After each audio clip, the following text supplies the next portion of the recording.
Girls, Welcome back in. welcome back indeed. It's a beautiful, beautiful Monday. Fun day. We're happy. Everyone's in the building. Yes, sir. Talk to me. I'm just feeling, I said this a couple of weeks ago, I am feeling good right now. Good, bro. I'm feeling good. I'm feeling positive. Good. I'm feeling not like snappy or grumpy or boo-hooey. Okay. I'm just like, gang, man. I'm excited to record with my friends. Nice. I'm excited to laugh. Nice. So everyone be on your best form, man.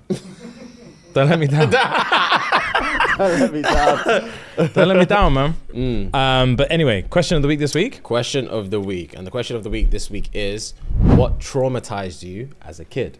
Yeah. Cool. So, I'll go first. Go on. What traumatized you as a kid? When your mum says, this is actually out of control.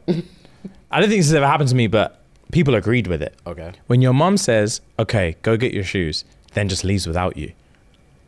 That's never happened to me. What? That's worse than a beating. Then leaves without you? Yeah, okay, cool. You can come, go get your shoes. Okay, gang. Then goes. That is the worst thing I think I've ever heard a parent do. I'm surprised they didn't call child services. Yeah, 100%. Yeah. I can't get my head It's around just that. dumbstruck, yeah. Yeah, that's mad. Yeah, I'll be finding a stick to tie a thing to, and I'll be out. Rocket. I'll be gone, bro. Damn. God. Just leave without Go me. get your shoes, then leaves. Yeah, speak. What a horrible, horrible mum. Yeah. Their rules, they can't be fucked with anymore. They can't be bothered, bro. They can't be. They've had a day. I just want to go Sainsbury's. That's all I want. I need 15 minutes to myself. Yeah, bro. Sit at home. Yeah, just chill, bro. I bought your iPad for a reason. Just use it. Facts. Leave me alone. Ah, damn. What traumatized you as a kid? The dead goat hanging from my granddad's garage. Wow. Mental. The dead goat. Yeah. That's just dinner. Yeah, bro. Mutton is mutton is mutton. Yeah, salad meat. Yeah. It's crazy. Damn. Okay, cool. That was in one of your sides, isn't it? Yeah, it must be. Yeah, it's not going to be eating. Yeah. Has to be. It's got to be an eating. Yeah. Ah! It's got to be. That's too funny. That's too funny. Right. What traumatized you as a kid? Yeah. I saw my great-grandfather rubbing one out. Oh. He was in full nude and wrinkly. Oh. It was reddish and brown spotted all over. Oh. That's trauma. That is trauma. That's real life trauma. Great-granddad. Yeah. Great-granddad. Oh. He shouldn't be rubbing nothing. He shouldn't be rubbing nothing. He wanted to get his freak on. Yeah, bro. He's still he's backed up. Yeah, he's backed up. He's for real. He's backed up. Oh, wifey's gone. Okay. Yeah. Okay. Do you think you'd move on at 85? No. You're just gonna charge it? I don't think it'll be moving on. I just think me and said woman be in the same circumstance. If that makes sense. Just lonely together. Yeah, I don't think we'll be moving on. We'll just bond over our loneliness. Together. Yeah, but it's not moving on. Do you see what I'm saying? I actually do understand what you're saying. It's not moving on. Oh, wow. I'm not trying to lips you. I'm not trying to date you. I need that companionship and someone that understands what I'm going through. It's this or stairs. Yeah, bro. Yeah. Bro, and I don't want to jump because I can't jump. Yeah, because if I don't die, I can't get back up. Do you see what I'm saying? Damn. So yeah, I just need companionship. So I don't think it's moving on. Damn. Personally. Like if I'm actively moving on to something else. That's dark, man. It's very dark. I don't think I would. I think we'll just be lonely together. Yeah, it's peak. That's very peak. Damn. All right, what traumatized you as a kid? This reminds me of something your dad used to do to you. Oh, okay. When my uncle used to say he was removing the poison from my food when he just wanted to take a bite. Yeah, taxes. Yeah. Tax was peak. When you said he wanted to tax your boy as well? Yeah, Lewis. Yeah. He wanted to tax my boy Lewis. That's crazy. With the Burger King, so I had to give him double bite. I had to give him 40% instead of 20. Yeah, that's crazy. To make up for my boy. That's crazy. And Lewis just cracked on. He had no idea what was going on. He had no idea what was going on. Dad, please no. Yeah. Yeah, safe G. It was butters, man. But game is the game. It also didn't teach me anything about tax. Facts. Literally. It didn't teach me anything about tax. He was just eating my burger. Would you order himself something as well? No. Oh. Never. Okay. Because he knew he was eating. Fair. Yeah. Does the government have a job? Oh, no. Fair. Yeah. It governs and it eats. Yeah. Fair. He did teach you something. Yeah, he taught you something. He taught you something. Oh God, right. Next, what traumatized you as a kid? Saw a nigga getting top from a crackhead when I was 9. She stopped and said, "You better have my $2." Oh my God. Top from a crackhead is scary hours. $2. $2 for top. That reminds me of that video. Have you seen the one? Do you want business? The homegirl, there's a black thing that knocks on the window. Do you want some business? I ain't seen that. It's Butters, bro. Oh, it sounds Butters. Yeah, he's like, what's that? She's like, sex. Oh God. Do you want business? He's like, no. And she's eating like curry goat. And it's all around her mouth. Road? Yeah, it's all around her mouth.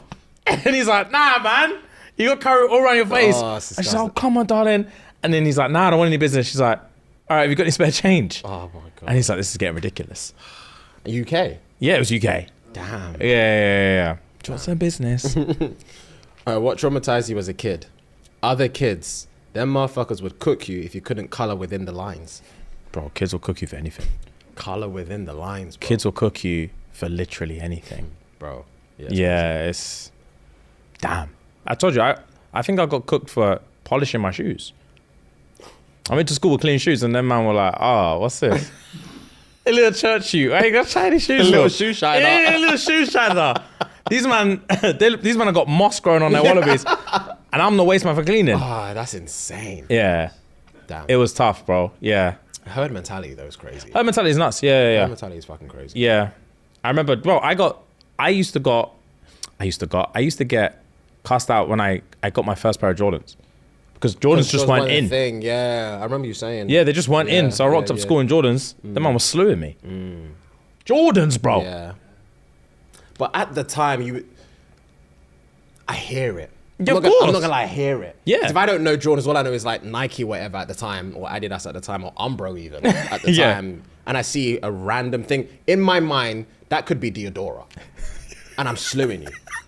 Do you see what I'm saying? It might as well be Diodora. 100%, bro. So like, what's Jordans to me? Yeah. No one's wearing that. No one's wearing that, bro. Yeah, you're a loner. You're a joke man, bro. Yeah, I was the only bro wearing basketball gums. I'd have the jersey over the white tee. I'd have the baggy jeans. I'd be wearing Jordans. And I'm thinking, I look so fly. You check yourself before you leave for school. 100%. And then what made it worse is that obviously everyone's playing football. Yeah. I would play football like that. And this man was like, you're pathetic. You're a joke, man. Yeah, you're pathetic. You're actually a joke, man. Put on some vapors and shut up. Yeah, it was embarrassing. Oh, God. Right. What traumatized you as a kid? Parents asking you to search up something that starts with the letter P while they're looking over your shoulder. I would break down. I'll break down, you man. Fuck, I just know you're typing in porn. Yeah. Did you man used to search for porn by typing in porn? Probably. I'm trying to think if I did. I don't think I was actually brave enough to type sex. Fair. I thought alarms would ring. I thought alarms would ring if I just typed in sex. Yeah, I wasn't sure, bro. Yeah. I wasn't Wow, sure. yeah, I think I just typed in porn. I don't think I did. That's an evil laugh. Weird. That's an evil laugh. Yeah, that's such a porn, bro. Yeah. The thing is, I remember I was willing to take whatever they'd give me. You didn't know about that. I didn't have preferences, bro. No. Yeah, I was scared to go on the porn sites, so I'd go just Google images. Yeah. Generic. And also, I thought it was gay if you watch straight porn. So I used to watch lesbian because I thought if you seen a dick, it was gay. I don't know why. That sounds random and weird. I can imagine. But As a I kid, though, I thought, hear oh God, people are going to be like, oh, why are you looking at a dick? I used to get angry at myself that I was frustrated at the small ones. I Do you know what I Oh mean? yeah. And if they've got a condom on. Oh, did that, bro! Get Did that! rid of it. Did that! I don't want to see protection. It's raw or nothing! It's raw or nothing, bro! Nah, no Johnnies, bro! Like say you can feel it. Like say I'm there. Like it's VR. Nah, that's dead! Oh my Nah, days. that's crazy. That's crazy, Yeah, bro. that's the worst thing. Yeah, he needed big wood and no Johnny, bro. Then I'm willing to fap. Do you know how insane that is? That's crazy. Yeah, it's nuts. It's nuts, bro. Damn. Fuck, that's hilarious. What traumatized you as a kid? Big wood and no Johnny. Wow. What traumatized you as a kid? When you hear your mum flogging your brother and you know you're next. Oh, stop. That's Bro, fair. that was That's when me and my fair. brother used to fight, and then or he'd do something, and she'd be like, you know what? Fuck it, both of you down and out. I'll be like, I didn't do anything. Yeah. I didn't do anything. Yeah. He used to relish in it. The smirk he used to have, he used to relish in it. Oh, it pissed me off. Oh, jokes. And you're next. Flogging siblings one at a time is horror. Scary. That's Because she's loading. Yeah, While she's flogging it, she's looking at you like, this is going to be you soon. Yeah. This is going to be you soon. That's too scary. Right, what traumatized you as a kid?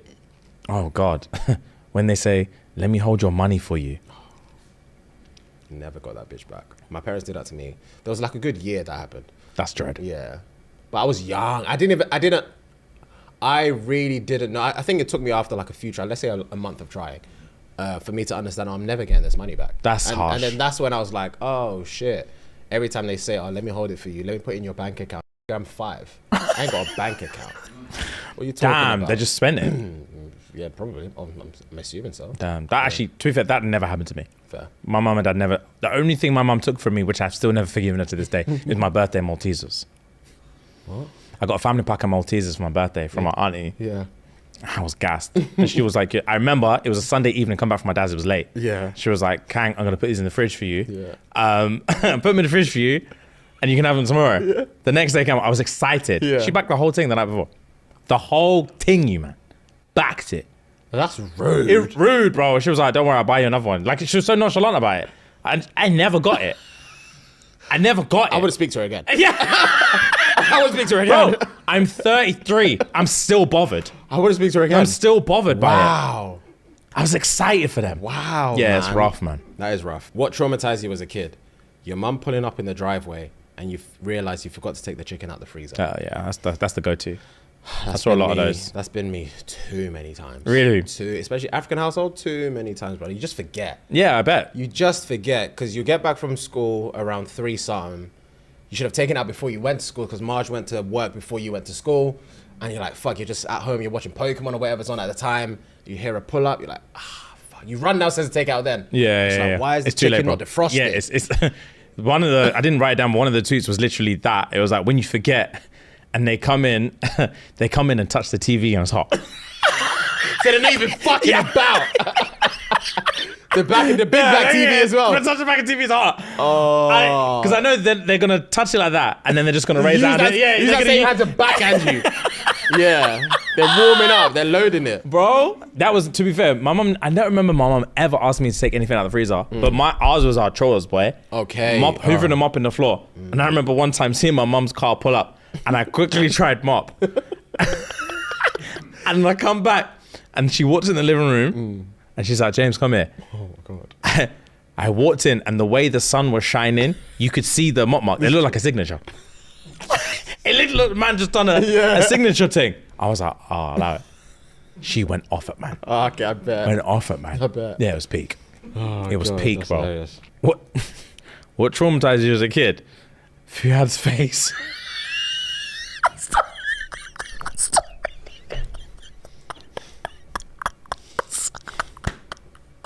Nah! Sorry. As a kid. As a child. Fuad's face. Wow. Nah, bro, I saw that. And when I said, I laughed. Because all the others were authentic. Okay. And then I was scrolling, saw Fuad's face. I bellowed. I'm sorry, Fuad. I had to write it down. All right, fair play. Yeah. Fair Damn. play. I'm Fair sorry, play. G. Fair play. As a child. So, to be fair, I met someone a few weeks ago. I don't know if you were with me. And they were like, oh, bro, I used to watch your vids when I was younger. What? And I was like, damn. Younger? Yeah. How old are you? I used to watch your vids when I was younger. What the fuck? Yeah, it spun me, bro. That's... Well, if you've not been doing this that long, what do you Yeah, mean I younger? hear it. But then I was thinking, let's say he's 22 and he started watching when he was 17. In your mind, that's younger. Fair. It's like I think it just depends on periods in your Yeah, life. fair. Very fair. Shit, change between 17 and 22. Yeah, that's a Yeah, gap. That is a gap. Fair play. So this one, we have no... what's the word I'm looking for? We have no idea what this feels like. Okay. But what traumatized you as a kid? Getting my period at age 11. I bet. You, man? I bet. That would rock my world. Oh, I bet. I remember when I used to live in Crystal Palace. I think I went to brush my teeth or something, but my sister was using the toilet at the same time. I think she was just pissing or whatever. And for some reason, so for context, sink was here, toilet was here. So I was brushing my teeth facing this way. She's sitting on the toilet facing that way. And for some reason, I looked as she like wiped and looked at the tissue. When I say you, man, I saw blood. Yeah, I bet. I dropped my toothbrush. I ran and called my mum. I ran downstairs and called my mum. I said, Mum, my sister's bleeding. The way this woman kissed her teeth and just walked past me. Oh, really? Because she obviously knows what I was like, damn. I was like, what's happening? Yeah. Oh, I bet. What is happening? I bet, bro. So nonchalant. Nonchalant. It's light for them, man. She kissed her to get off me and just walked upstairs. Oh, God. That would scare me. Oh, my God. Scare me. I dropped my toothbrush. Yo, I bet. Bro. I think she's dying.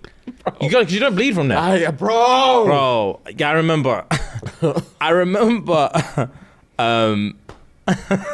we were at we were at a theme park somewhere, and my stepsister, at the time, I just got her first period, and she was rocked. Her stomach was hurting, and I remember we were at the theme park, and I was like, "Let's go on this ride, let's go on that." She was like, "I'm not going on any rides today." I was like, "You're not going on any rides today?" Why are we here? We're at the theme park. What do you mean you're not going on any rides today? We're not coming back again. Yeah. And she was like, "Oh, my stomach's hurting." And I was like, grow up. Shit, shut up, man. And then she was like, "James, I got my fucking period, all right?" When I say I need dropped to my knees, and it dropped to me, I thought I was going to vomit. I was so uneducated. Yeah. She was like, "My stomach's hurting." I was thinking, wait, it's not making sense. It's not making sense. I was thinking, wait, God, her stomach's hurting because she's bleeding. I was thinking, I'm gonna vomit. Her stomach's killing her because she is producing blood. I'm going to vomit.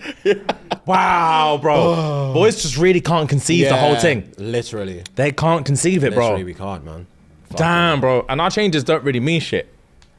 Like, I don't remember my balls dropping. What's that to man? Yeah, literally. I don't remember that happening. Literally. You remember that in-between bit, though, when your voice started changing and you'd have the cracks? I remember the cracks. I don't remember it massively. I had a bad phase of it. Really? When my voice was dropping, it'd be like, yeah, yo, like that. And you're like, it was bad. Oh, damn. It happened for like a month. It was just constantly dipping and diving. There was a kid in my year called Perry. He was bare short at the time, bro. He came back after one summer. Voice was dead. I can imagine Fally change. Bro, it was literally Fanny level. I was laughing. I was convinced for the whole of year 9 he was putting on. Faking it, Bro, it was crazy. Damn, boy. Adolescence. Right, I got one more. All right. What traumatized you as a kid? Waking up in the same room with my parents having sex and hearing my dad say, "I thought I'd killed you, Sarah."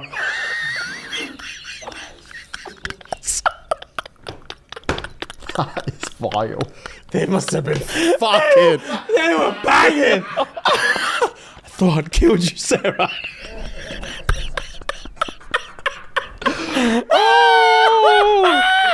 Fuck. That's disgusting. I thought I'd killed you, Sarah. Have you ever walked in on your parents when you were young? No. Well, my parents broke up when I was young.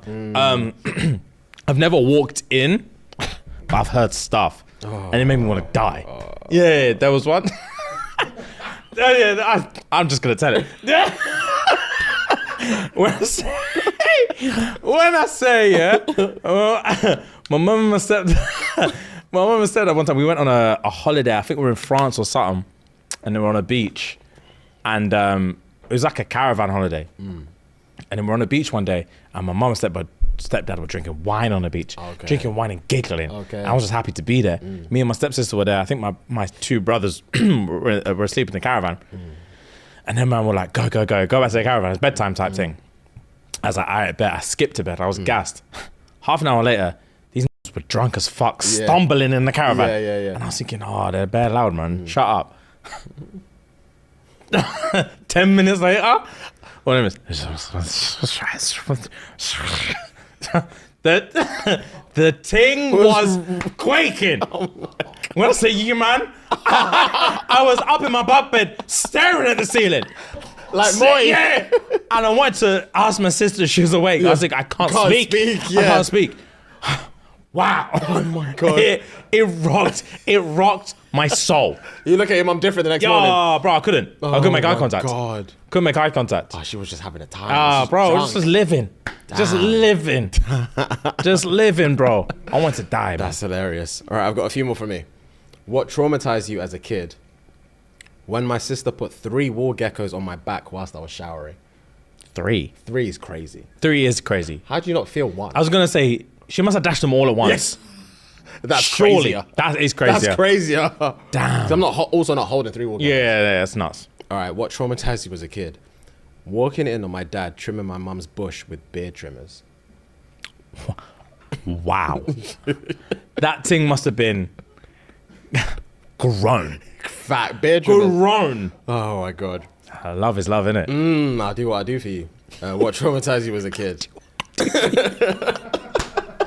Do what I do for you, innit? What traumatized you as a kid?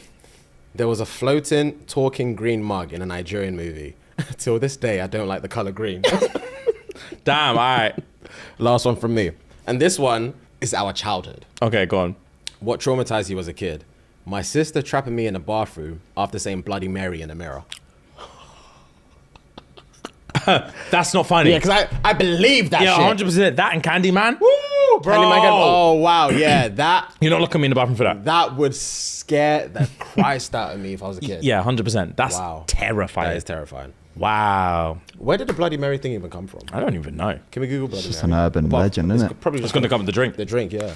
Bloody Mary legend involves a ritual performed in a bathroom mirror Ritual's where crazy. chanting Bloody Mary 3 times is said to summon her apparition. Some variations claim there must be chanted 47 times or in conjunction with flushing the toilet. Oh my God, here we go. The apparition is often described as a blood-covered ghost, witch, or demonic spirit and can allegedly attack the summoners. Nah. We don't play that. What the I don't think I've ever played that. We don't do What that. was the other one again? Candyman. Yeah, Candyman. Google Candyman. That's a movie, innit? I don't think I did Candyman. You did Candyman? I don't think I did. Oh, I did Candyman, Bloody Candyman. Mary. The film involves saying the Candyman 5 times in front of a mirror to summon him. Kill the summoner. Damn, it's crazy, bro. That is crazy. Fair play. Candyman. Oh, God, that's scary. Right, guys, welcome back.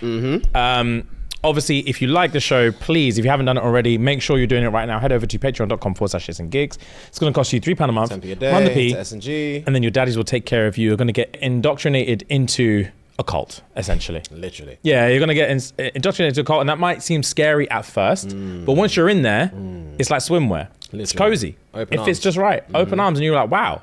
Now I understand why people were willing to drink the Kool-Aid, bro. Because I trust these man. Yeah. And on top of that, there's 5 years worth of content you can binge. If you want to tune in every Saturday for our Log Cabin show, you will see us doing new and exciting things every week. And yeah, by all means, check it out. Guys, we're going to take a very, very, very quick break. Listen close. So, fellas, it's time to talk about personal grooming. Grooming isn't just about looking good, it's about feeling good. Facts. Whether you're suiting up for a big meeting, gearing up for a date, or just tackling the day, the right tools make all the difference. Take care of your skin and skip the cuts and irritation. Meet the Beard and Balls bundle from Manscaped, your all-in-one grooming solution to keep you polished from head to toe, or more precisely, from beard to balls. Now, join over 12 million men worldwide who trust Manscaped and use the code SNG. Sierra November And Golf. that's going to give you a humble 20% off plus free shipping. Guys, we said there's 12 million men worldwide that trust Manscaped. When me and Fury had started doing our partnership with Manscaped, there was about 1 million. There was about 1 million. Yeah. 500,000 to 1 million. I don't think it's any coincidence that since your boy started spitting game on Manscaped, it's now 12 million. Hey, and we trust them. I'm wearing their boxes right now. Facts. So guys, SNG, Sierra November Golf. 20% off, free shipping, manscaped.com. Let's get back to the episode. That's. Now, I do have a daddy fantasy today. Let's go. Nice. So this, I'm not gonna lie to you, man, open book, no pun intended.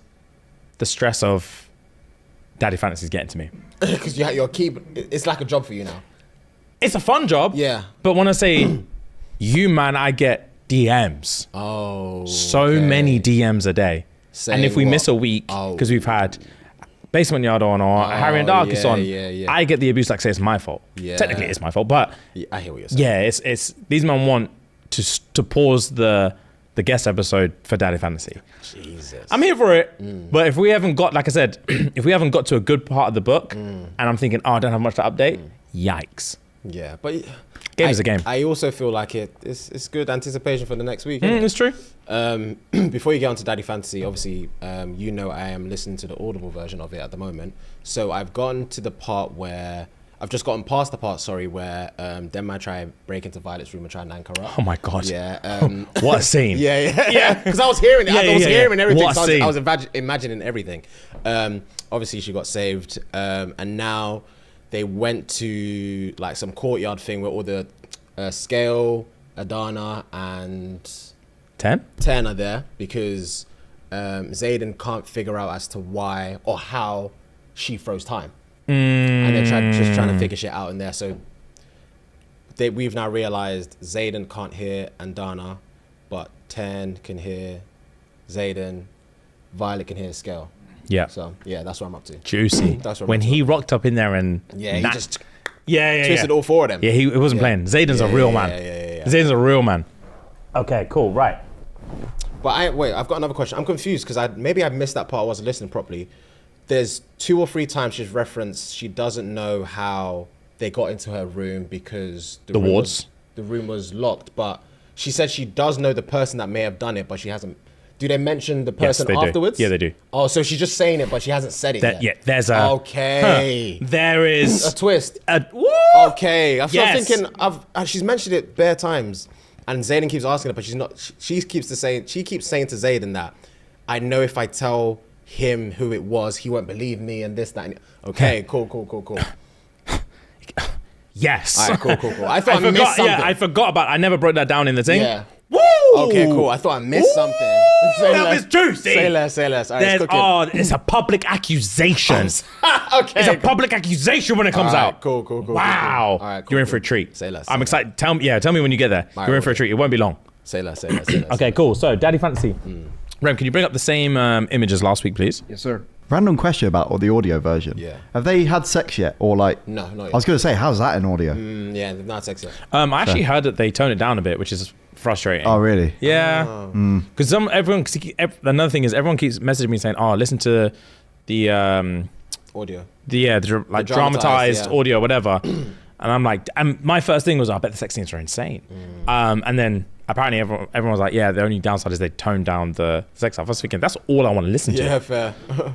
Right. So the bit that I am on right now. Yeah. So catching up, we're on Iron Flame. I told you now there's a little bit of beef between the main culprits being Major Varish, whose dragon is Solus, and then Violet, whose dragon is 10, and obviously Adana. And I told you 10's had beef with Solus before, and he nanked that eye, said you should be grateful for the eye I left you. Don't burn what doesn't belong to you. So what's happening right now is I've told you that, as you know now, Adana's a baby. Yes. And she should never bonded. Yes. And what's happening right now is Adana's going through what they call the dreamless sleep, which is their process of going from a baby dragon to a grown-ass dragon. Takes like 2 months. So now, Violet hasn't seen Adana in a while. No one's seen Adana in a while. Major Varish now has come in and said to Violet, I'm trying to see your dragon. Well, go on for this little golden thing. Did they just disappear and try They and grow? disappear. Okay. So one day she sees him, one day she doesn't. Yeah, so Adana, 10 knows where Adana is. All the other dragons know. Oh, I see. Yeah. And basically, you should know this by now because you've gone through threshing, that the dragons have their own council. So as the humans have their own like leadership, the dragons have their own leadership. And 10's like second in command to the other black dragon. Yes. So all of the dragons have their own, what they call it, I think they call it the Imperium. Okay. And that's their own council and that's their own rules and they live by that. Okay. And humans have fuck all to do with that. Okay. So they, up until now, they don't know that Feathertails, what they call it Dana, means baby. Yep. And that secret's never been out. Yep. And they're not going to let it come out. Yep. Because as you know now as well, with the time stopping thing, baby dragons have more powerful magic and they can't control it. Yep. And it drains them when they... And it drains them and can kill them and all this kind of shit. Yep. So Violet now knows Adana's in the dreamless sleep. Varish, since 10 pulled up and stuck it on Solas, Varish now has serious beef with Violet. Okay. And now he said to Violet one day, cool, we've got sky maneuvers to do, because they have sky maneuvering lessons. You haven't got there yet. But they basically have flying lessons as part of their curriculum. So Violet's pulled up with 10, they're doing flying lessons. A couple of days later, Major Varish is like, oh, well gone for Adana. She's not pulling up to flying lessons. Violet's like, oh, obviously she's a baby. She doesn't say she's a baby, but she's smaller. Okay. She can't do a lot of the maneuvers. Okay. Plus, I can't ride her, so there's no point. So Varish is like, cool. Next week, make sure she's there. That's the order. 10 says to Violet, tell this prick, humans don't make orders for dragons. Violet says, 10 says, humans don't make orders for dragons. He said, that's funny. I didn't make an order for 10. I made an order for you. Make sure your dragon's there next week. Or else. So Violet's like, say less. Okay. Next week comes. Violet says to 10, any chance she's awake? Like, well, go on for this. He's like, she ain't going to be awake for a few weeks. So she pulls up to flying lessons. Major Varish, where's your dragon? Oh, she's busy. Told you she doesn't want to come for the maneuvers. He says, say less. Come link me tomorrow morning. He takes her up to a mountaintop and forces her to shoot lightning until she can't stand. Oh, damn. So, as you know, if they use their magic too much, it drains them and they can die. When I say Major Varish pushes Violet to the point of this close to death. Damn. This close to death. She's on her knees and he's like, again. And then there's another professor there that's like, Major Varish, I don't think this is a good. He said, shut the fuck up again. She's like, and this is draining Adana? This is, this is, Adana's chilling. Oh, this is 10's power. This is a 10's power. The lightning is 10's power. You haven't seen that yet. Yeah, I've not seen that yet. I've not seen it yet. Oh my God. Yeah, I haven't seen Either the day she unleashes it, it's going to blow your mind. Right, so she's using 10's power, shooting lightning, shooting lightning, shooting lightning, shooting lightning. Varish is like, again. Jesus. 10's there, stood in silence. And he's like, I promise you I'm going to fucking eat this guy if he keeps burning you out like this. She's like, it's fine, I can do it. Bang again, bang again, bang again. She drops to her knees. He says, fucking again. The professor goes, Violet, don't do it. And he says, Major Varish, please don't make her do this. He says, I'm sorry. Who's the boss? Me or you? He's like, obviously Major Varish is you. He says, shut the fuck up and make her do it again. He says, one more time for good luck. Maybe this time you'll learn to bring your dragon to the fucking thing. Damn. She says, fuck it, I can do it. And he says, if you don't try, you're going to be stuck here doing it all day.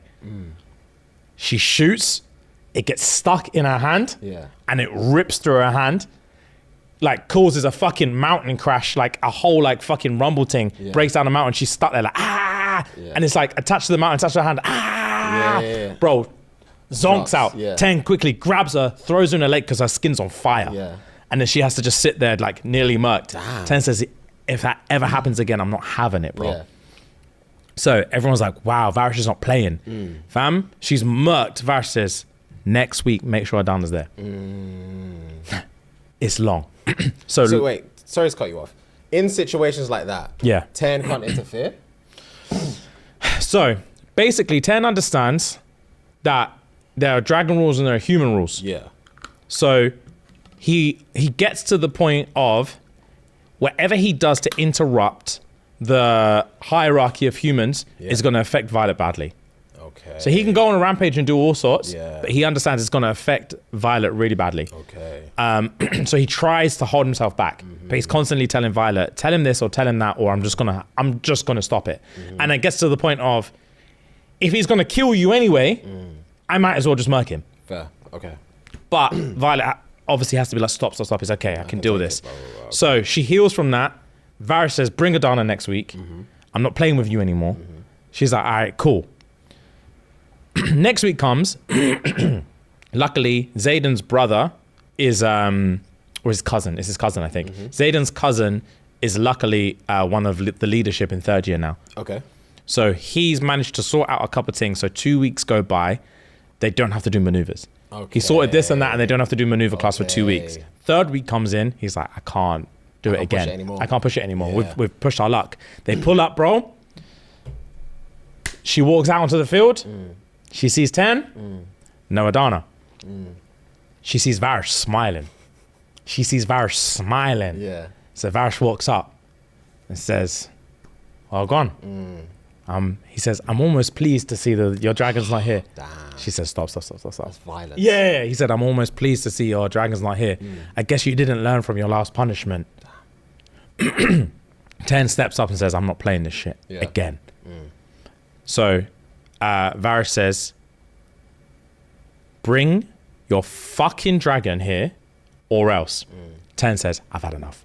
You know what? I've literally had enough. Steps up and tells Violet and all the dragons that are there. Yeah. So he can speak to other dragons as well. Okay. So he roars at Varish and tells all the dragons there and Violet, you fucking prick, do not make rules for dragons, and Adana's gonna come here when Adana wants to come here. Yeah. He says, you can shut the fuck up, because I may not make rules for dragons, but I sure as hell make rules for this fucking bitch. Yeah. And Sen says, swear! Yeah. Swear! So obviously Solas is there as well, innit? Yeah. He pulls up to Solas, Yeah. knacks him on his neck. Yeah. Solas is bleeding, get off me, get off me. He roars again, bro, and says, tell this fucking prick, you won't be a rider in a minute. Yeah. And you won't be making rules for anyone because majors are only allowed to be riders and you're about to be without a fucking dragon. Damn. Varish says, stop. Okay. He says, nah, shut the fuck up. Yeah. When I say 10, loses it. I can imagine. He loses I it. can He's imagine. biting Solas' neck. When I say Solas is bleeding everywhere. Damn. He says, fucking apologize. Varish is like, I apologize. He said, now fucking say, you will never, ever try and make a rule for a dragon ever again. You pussy. He says, I'll never, ever make a rule for a dragon again. Okay. Now he says, apologize to Violet. And Violet's like, stop. Don't do this, 10. Yeah. He says, apologize to fucking Violet now. Wow. He says, Varish looks at Violet. He says, I'm sorry, innit? Yeah. He says, get on your fucking knees. He says, get on your fucking knees, you pussy-o. No. Major Varish looks at Violet. Violet's like, it's long for Violet. It's he long. drops to his knees. Yeah. He says, I'm sorry. He says, good, you fucking bitch. Let's go, Solas flees I again. can imagine. Varish Varish waits until all the dragons leave. He's still on his knees staring at Violet. As soon as everyone's gone, he slowly stands up, watches her and says, cool. Walks off. Violet's finished. They end the chapter there. Violet's finished, bro. Yeah, I can imagine. Yeah, 10 took it way too far. So with 10 like biting Solas, does Varish feel that pain? Or He like won't feel that pain, but he feels when Solas is screaming So all this he kind of feels stuff. some He form of feels agony. that. Yeah, he would have. Okay. He will feel the agony. Yeah. Okay. Yeah. And obviously, if he kills Solas, Major Varish will die as well. Yeah. But I'm assuming because Solas is powerful, Major Varish is an experienced rider, whatever, his pain threshold is higher, or both of their pain thresholds are higher, or does it work Not like necessarily. that? It doesn't really work like that. The only thing that will be better is that the only thing that Varish will have on Violet is that he's probably much better at using his magic than Violet. That's all he will have. Solas is nothing to 10. None of these dragons are anything to 10. Okay. But now that 10's fucking with stuff, I don't know how it's going to look, because obviously 10 has one boss, which is the General's dragon. Yeah. He's the only one stronger than 10. I don't know how the chain of command is now going to move now that 10 stepped in and told a fucking major to get on your knees and apologize to Violet. Bro, the whole structure's collapsed. Okay. Yeah, it's Get on your knees? Yeah, he said, get on your that's- fucking knees. That's long. Yeah, It's long for that's Violet. when Violet knew, it's taking it too far. Yeah. Yeah, 10's taking it. He got angry and really took it too far. But that's where I'm at right now. The plot's about to thicken. Fair play. It's about to thicken, you And man. Zayden's graduated, you said? Zayden's graduated. He's on his outpost. Yeah. And every now and again, like I said, once a week, she'll fly there or he'll fly here. Yeah. For the last few weeks, they can tell that the leadership have been separating them as well. Okay. Because secretly, the leadership don't want Zayden and Violet together. Okay. Because they know together they're too powerful. So they want them separated. They can't do anything about Scale and 10 being together. But as long as 10 and Scale see each other, realistically, in their eyes, Zayden and Violet don't need to be spending any time together. So every time she's gone to his outpost, they've put him on like 24-hour patrol, or they've put him on this. But every time he comes, they've put her on some exhibition training or this or that. So they haven't seen each other for time, bro. Damn. So it's just the dragons linking. It's just the dragons linking. Damn. Yeah, it's tough. But yeah, that's where we're at right now, bro. It's getting juicy. Damn. It was a slow start, but just as this has happened now, Yeah. I don't know what's about to go down. Fair play. Because Vash is not going to have it. Yeah, he can't. He can't have it. He can't have that. He's not going to have it. So yeah, we'll see what go on. He might take, I reckon he might even take the risk of trying to kill Violet in the hopes that it kills 10. Because their bond is obviously together, so 10 might die. So Violet's, yeah, she needs to keep her head on swivel. She's been keeping evidence with that. Bro, she ain't done nothing. Yeah, since that's the the mad thing as parapet. well. She's just trying to vibe. She's just the daughter of a cunt. Yeah, That's it. bro. She's just trying to vibe, bro. And all of this stuff is happening. It's peak. But very, very, very juicy. Sounds like it, Jim. Yeah, so that's my daddy fancy. A bit shorter than usual, but that's my daddy fancy for this week, and I'm very intrigued. I reckon in the next couple of chapters we're going to see some stuff. Fair play. You've got a story for us? I do have a random story / dilemma. I recorded my wife cheating on me, and I can't stop watching it. Oh. Topsy-turvy. Yeah. Yeah. Now I'm locked. Yeah. Now I'm locked. A couple weeks ago, I decided to surprise my wife with a kid-free night out. My parents live about an hour and a half away from us, and I arranged for the kids to stay with them for the weekend. Usually, when I go to my parents, I'm gone until later in the evening. We spent all day there and leave around dinner time. This time, I was dropping off the kids and immediately going back home so I could surprise my wife and we can go out as soon as possible. I had made reservations at a nice restaurant and was hoping to go to a few places for some drinks first. I left at 8:30 and was back in our house planning before 12:30. As I pulled up onto the street, I saw a truck parked in front of the house. I didn't recognize it. I assumed it was someone seeing the neighbor though, because it's not unusual for someone to park in front of our house. I parked a few houses away, thinking I would sneak into the house and surprise my wife, instead of pulling into the driveway and going in through the garage. I went in through the basement door. I was as quiet as I could possibly be, but as soon as I walked in, I heard them making sounds on the floor above. Oh my God. My heart would be on the floor. When I first heard it, I thought she was just by herself, maybe having some personal time. I didn't want to interrupt her privacy or embarrass her, so I was just going to go back in the car and just go in the garage so she would know I was home. Then I heard a man's voice. I immediately felt sick. My heart felt like it was going to explode out of my chest. It's hard to describe how I felt in the moment. I decided to go upstairs. I had no desire to confront them. I just wanted to see what was going on. I moved slowly and quietly and went up the stairs. My heart's really beating. I'm not even joking. My heart is literally beating out my chest as we speak. It's nuts. I'm really locked in. I moved slowly and quietly and went up the stairs. The door was halfway open. The kitchen was empty, but I could tell they were in the living room. It was obvious what was going on at this point by the sounds. There was nowhere for me to look in the living room without me being seen. I pulled out my phone and opened the camera app. I put my phone just around the corner. I could see my wife with a man I didn't recognize. I won't go into detail on what they were doing, but I think you can figure it out. I started recording it. I was thinking that I need to record it. I need a record of it for whatever I decide to do with it in the future. I just stood there in the kitchen, watching this all unfold on my phone screen.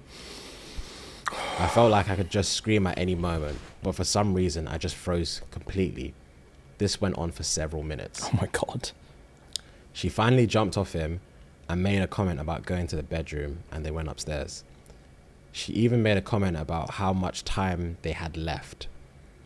I walked into the living room and found the guy's pants. I took his wallet out and took pictures of his driver's license. I know his name and his address. I've never met him. I have no idea how he knows my wife either. I left the house the same way I entered. I went back to my car and cried like the pathetic man I am. I decided to watch the video to make sure I recorded it. I watched it all. I sat in my car for at least half an hour. I couldn't drive to my parents and get my kids, as I would have to explain why. I decided that I would pull in the driveway, open the garage, and just pretend like I was there to surprise her. I took my time getting into the house. I made a lot of noise.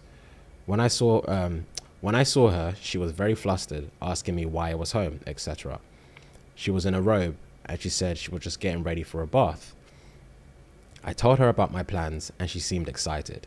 She poured us both a glass of wine, and she said we should pre-game before getting ready. I don't think I talked very much. She took me into the living room. I'm not proud of what I let happen. I'm gonna read this bit slowly. Stop. She took me into the living room. I'm not proud of what I let happen. I could faintly see the guy sneaking downstairs, going into the basement, but I didn't say anything or do anything. I just let my wife continue doing what she was doing to me. Wow! Wow! He was getting top from his missus, and then he saw next man walk out of his yard, and he just sat there and Just took it. oh god!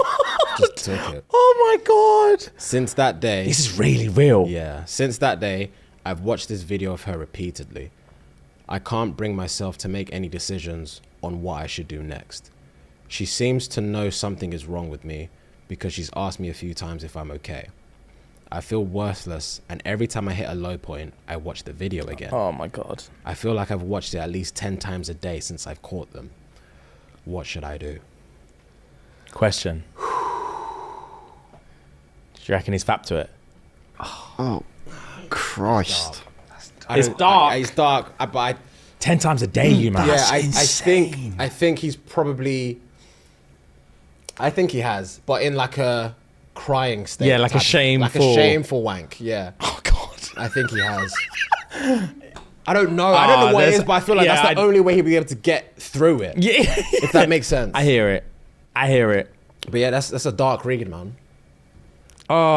Oh. He said he could see the brother walking down the stairs at the corner of his eye, but he couldn't say anything. He couldn't say anything. He just affirmed it. froze and just let my wife do what she was doing to me. He said, I'm not proud of this. He called himself a pathetic little man. He called himself that, bro. Bro. He called himself that. He did. He did. He And really fucking did. It's crazy because I can understand the fact that when we talk about scenarios, talk about things that happen, we're like, oh, we'll do this, we'll do that, we'll do this, we'll do that, blah, blah, blah. This is the love of my life. You don't know what the fuck you're gonna do until you're there, bro. Bro, this is the love. And he premised it by saying, every time I take my kids to my mum's, I'm there from the morning, I leave at dinner time. So every time I've taken my kids, she could have been doing this every time, bro. single time. 100%. Questions like, where did she meet this brother? Why is there a van outside my yard? Why is she like, oh, why are you so home early? Let's pre-game. Like, she had everything planned out, bro. They were lipsing downstairs and said, haha, let's go to the bedroom. I ain't got much time left.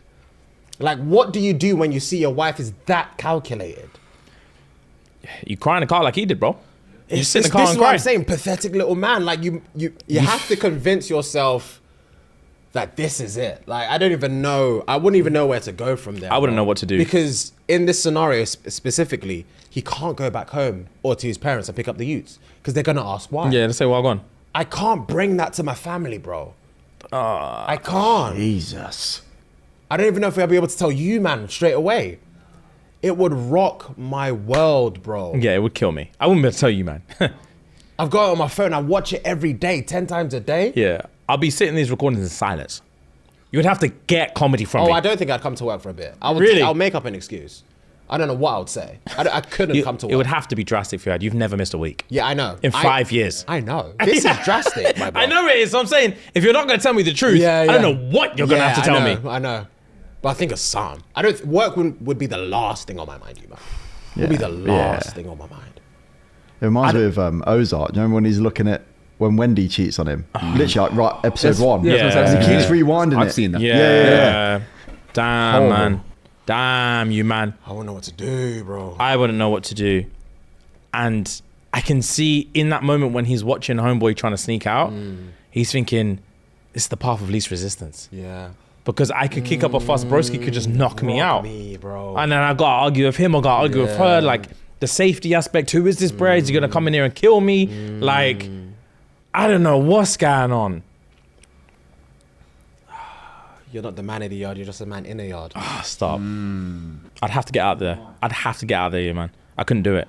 Well, you just confront a boom. I got the video, boom, drop it and I'll show us. Yeah, I don't even know if I'd show the video. I don't know if I'd have the stomach to show the video.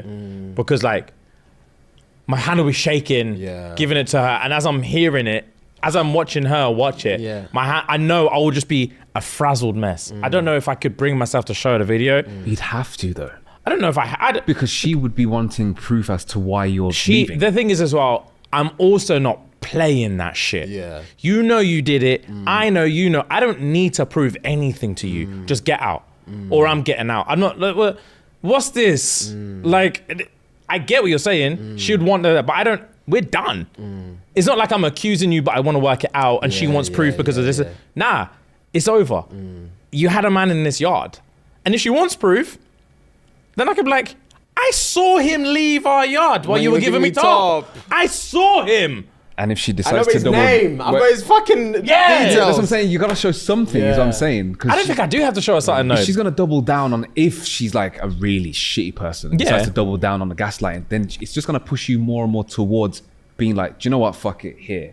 Maybe That's what I'm saying. In that maybe if scenario. I'm willing to entertain the argument, Right, but if I'm just like, bro, you're a cheat. You've had man up in my yard. Hopefully that should, be enough. yeah, that should be enough. If she's like, what are you talking about? Who told you that? No one told me. I saw it. I saw the van outside the yard. I saw him leave the yard. That should be enough. That should be enough. Yeah, she'll freeze. Yeah, she's not gonna be like, no, you didn't. Yeah. So what the fuck are we talking about? Yeah, like, damn.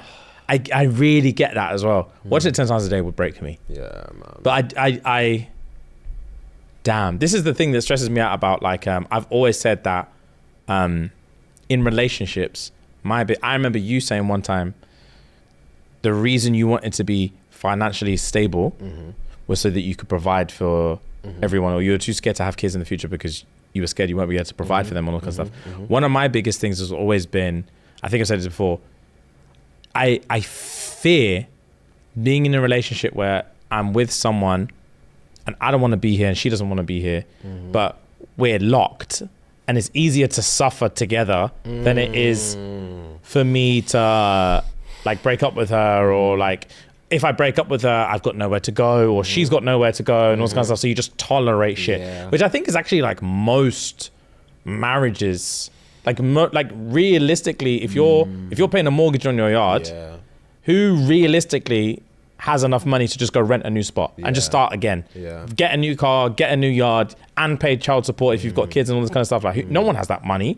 So it's like, I reckon most people, not that easy. Yeah, it's not that easy, bro. Most people will just suffer. So I reckon maybe in this, I don't want to speak out of turn. Obviously love is a big factor, but I would fear that in that scenario, finding myself in a position where it's like, all I want to do is show this video and be like, fuck you. But where do I go? Where do I actually go? What do I tell my kids? What do I tell my kids? What do I tell my parents when I'm knocking on their door saying, can I stay with you guys for a few months while I get my shit together? Like, what am I doing? What am I doing? Why does my life have to be ruined because this thing is just cheating on me? Yeah, bro. Sticky.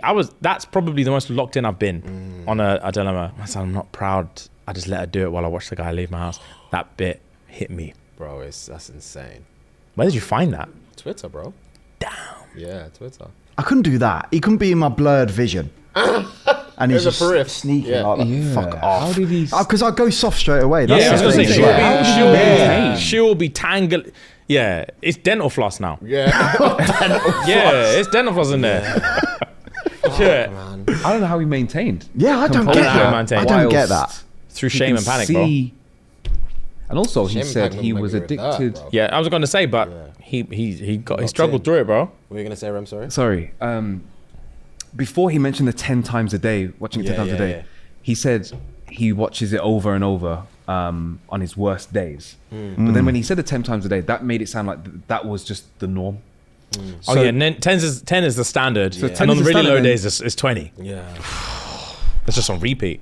That's why he's probably fat to it. Yeah, you're right. I reckon he's fat to probably it. has. I think he has. I think that's probably too far to put onto it, but Yeah. I reckon he's fat to it. And that's when your mental state is in disarray. You can't even unpack that. You to can't a even look at yourself in the mirror. psychiatrist. Yeah. You can't even bring therapist or yourself to anyone. tell a therapist that. Yeah, you can't, bro. Fuck. The therapist will be locked. Oh, this is juicy. Oh my day. This is what I went to school for. Sharon, clear my schedule. You need 2 sessions a day every day. Yeah. Oh, Yeah. She's like, start from the beginning. Start all the way from the beginning. Should we lock? Yeah, where did you meet? That's what I'll take my shoes off. Yeah. I'll take my fucking shoes off. Where did you meet? My God, I wouldn't even want the money. I just want the story. Yeah. Pro bono. Yeah, I want the story. Yeah, you're really sick. Yeah. You're really sick. I'm gonna do this free of charge. You fucking prick. Yeah. Wow, you're sick. Jokes. We really need to get to the crux. Oh my God. Sharon, clear my schedule. Yeah, 100%. schedule. We're not leaving this. That'd be too juicy. Wow. I'd have to tell myself a partner. I'd have to. Facts. I'd break all the rules. Facts. I couldn't be a therapist, you man. Fuck privilege. I couldn't be a therapist. Yeah, I no. love tea. Same. I'll tell it on this podcast. I would tell people's home truths on this podcast. Oh my God. I love tea so much. That's gist. Oh, that's gist is the one. That's gist. Yeah, man. Fuck it hell. Yikes. Yeah, but that's crazy, bro. Yeah, I need to find more stories like that. Yeah, same. I need to find more stories. That's a home truth, boy. Yeah, home truth with a home wrecker. So tweets of the week to finish. I've only got a few, but they're home hitters. I'll definitely cry on my wedding day, because how can this babe be so foolish? Wow. So foolish. Damn, man. This babe. That's hilarious. Breaking. Eric Ten Hag has offered himself to Real Madrid to replace Carlo Ancelotti. Real Madrid immediately alerted the police.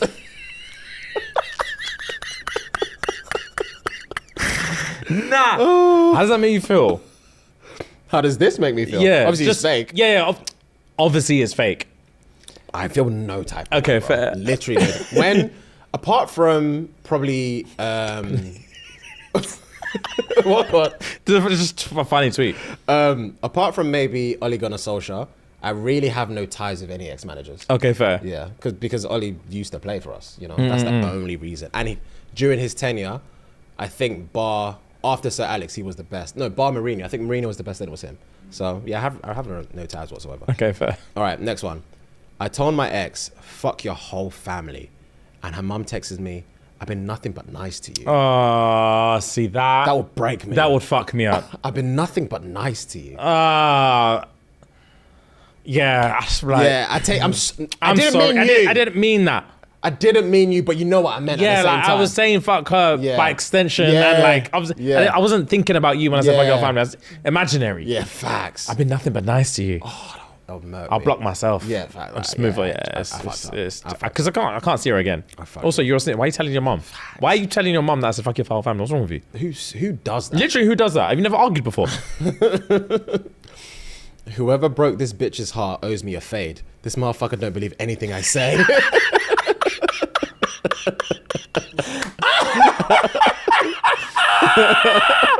Yeah, that's jokes. She doesn't believe anything I say. That's too funny. That's too funny. Wow, that's actually hilarious. Well played. In quotes, you probably get all the hoes. God forbid a man has a big heart. Bro, have you seen these God forbids on TikTok?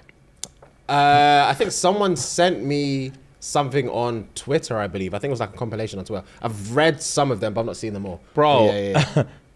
someone's like, it's always the it's usually the I hate insecure men. So yeah, I hate insecure men. There's one I saw yesterday was a chick at Magic Mike. Okay. She's like, I hate insecure men. God forbid I tried to support my local theatre. Local theatre. Let's say there was a bra in front of her doing Local theatre! Don't gaslight me. Bro, That's hilarious. I hate insecure men. There's one like, or they'll be on like Wiz Khalifa's yacht or some shit, and they're like, God forbid I try and get a suntan. Bro, That's hilarious. It's bullshit. It pisses me off. It's so funny. Local theatre is a bar. Yeah, That's damn. hilarious. Last one for me. This is a picture of Future and his mother on a yacht. Quote tweet. I keep forgetting this has a mum and wasn't raised by wolves.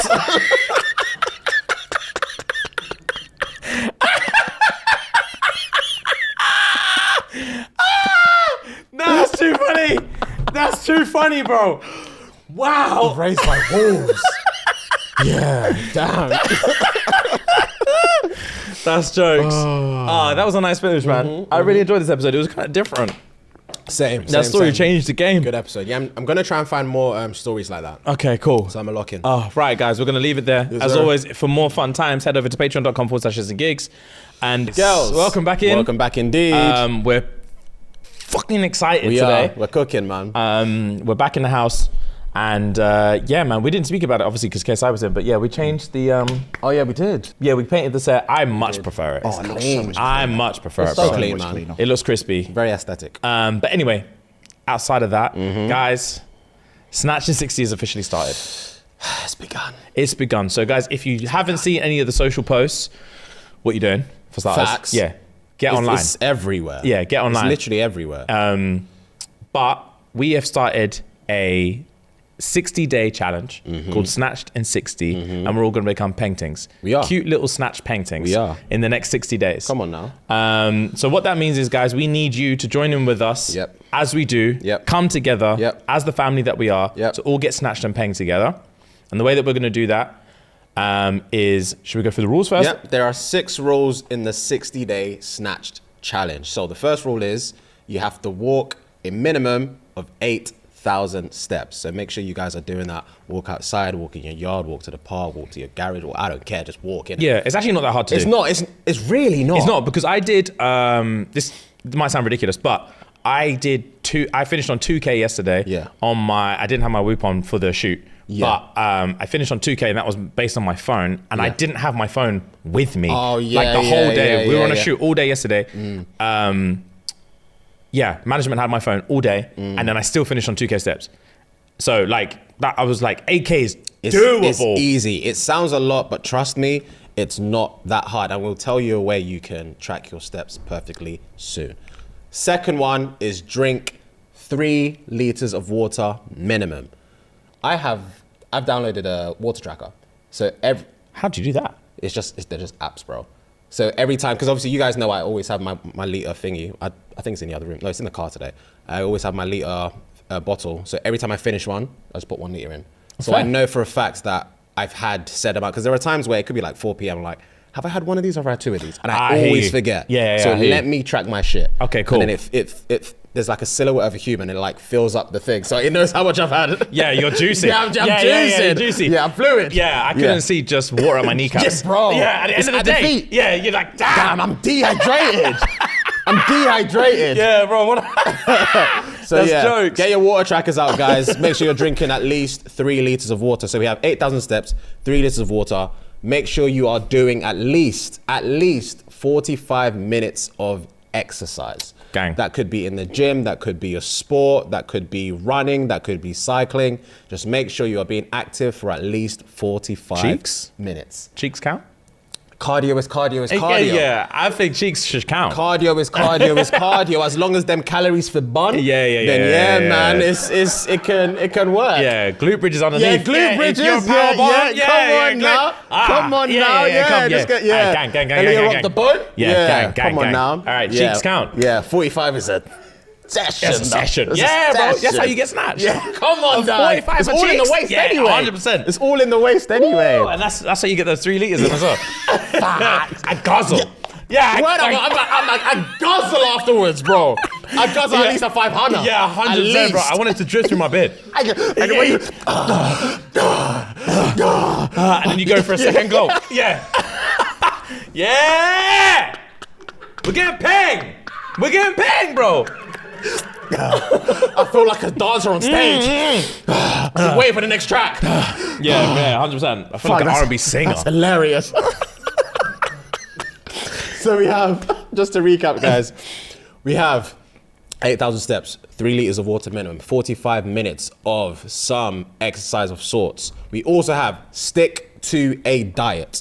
Stick to whatever diet you guys want to do, whether that be taking something away from what you usually eat, i.e. Monster, for example, or sweets, for example, or you want to actually do a diet. It could be keto, it could be low cal, it could be this, it could be that. Whatever you want to do, stick to it for 60 days and see how you get on. See how you get on. So yeah, on that, guys, yeah, big announcement. I am, for the Snatch in 60, gonna be quitting Monster. Well, you've quit Monster. Yeah, obviously, yeah. Yeah, So you've quit yeah, I'm Monster gonna, already. so yeah, Monster's been quit. Yeah. I'm happy about it, and I'm actually not even like craving it. Did I get into the studio today to find out that there'd been 2 crates delivered that I asked for weeks ago? Yep. Yeah. There is a whole fridge full of Monster, but yeah. Lucifer is is the master of temptation, no? He wants to put my will to the test. He does. I'm happy for it. All right, cool. Yeah, so let them sit there. Let me see them every day. Yeah. Yeah, let me face the ops on a daily basis. I want to face the ops on a daily basis. So no Monster for Snatched. Nice. No Monster. Good. And I know, that's how I know people need, that's my message to let people know we're fucking serious. Yes, anything's possible. Yeah, anything is possible. Yeah, because if you're addicted to something, you can let go of it. Oh, bro. Yeah, anything's Again, possible. yeah, when you bro. love something, let it go, bro. Yeah, and it will come back to you. Yeah, and it'll come back to you full force. Yeah. Full force. Yeah, so bro, yeah.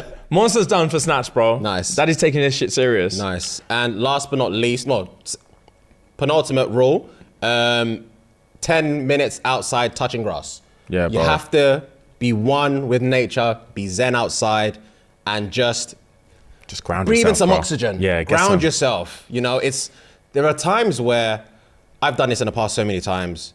I've been at home all day. Yeah, I don't crack open the front door, but that one time I do, it's like I'm breathing life again. Bro, 100%. When you open that front door and you get the fresh air, you're like, jeez, damn. bro, what have I been doing? I've been consumed with my own air for so bro, long. 100%. That's how I feel when I get in Ubers and I can tell man's just been farting in here all day. Oh, yeah, it's musty. All day, it's musty. And I was thinking, this bro's been in there all day. Yeah, and yeah, I'm yeah. getting in here thinking, damn, bro. And he's just vibing. Yeah, he 'cause doesn't he's know. used to it. Yeah. I need air. Yeah. I can't breathe. Get outside, bro. Get some sunlight. Yeah. And also, bro, look up. Yeah, facts. Yeah, Facts. look up, bro. When you're outside, imagine your daddies are there just lifting that chin. Look up. There's stuff out there, Where's man. my camera? Yeah, bro.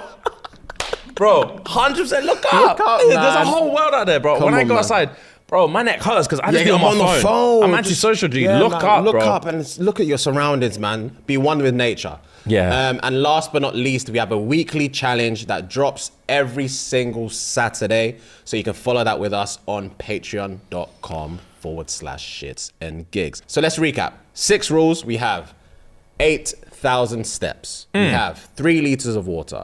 We have 45 minutes minimum of exercise. We have go outside 10 minutes. We have pick a diet and stick to it. And we have the weekly challenge. So make sure you guys are locked in. Those are the 6 rules. I don't think they're hard. They're not hard, bro. They're actually, Yeah. we've taken this fairly easy. Like, There we're we not go. trying to go 75 hard like Ellis did, bro. Yeah. We're taking this easy. This is like something everyone can can get involved participate bro. in and We're all gonna get paying. It's This about is time. entry level, man. This is entry level. Yeah, man. So guys, if you want to watch along, or whilst you're watching along, what we're doing is obviously we're doing Snatched. We're going to give the updates every week on the podcast. Alongside of that, we're going to be releasing stuff across all socials. Fiona and I are going to be doing vlogs, etc. But the main crux of it, guys, is every week throughout Snatched in 60, our Log Cabin episodes are going to be snatched challenges, snatched episodes. We have some bouldering that we do. Yep. We're trying to experiment with some gymnastics. Idiot. We're trying to get down to our ethnic basketball roots, bro. Yeah.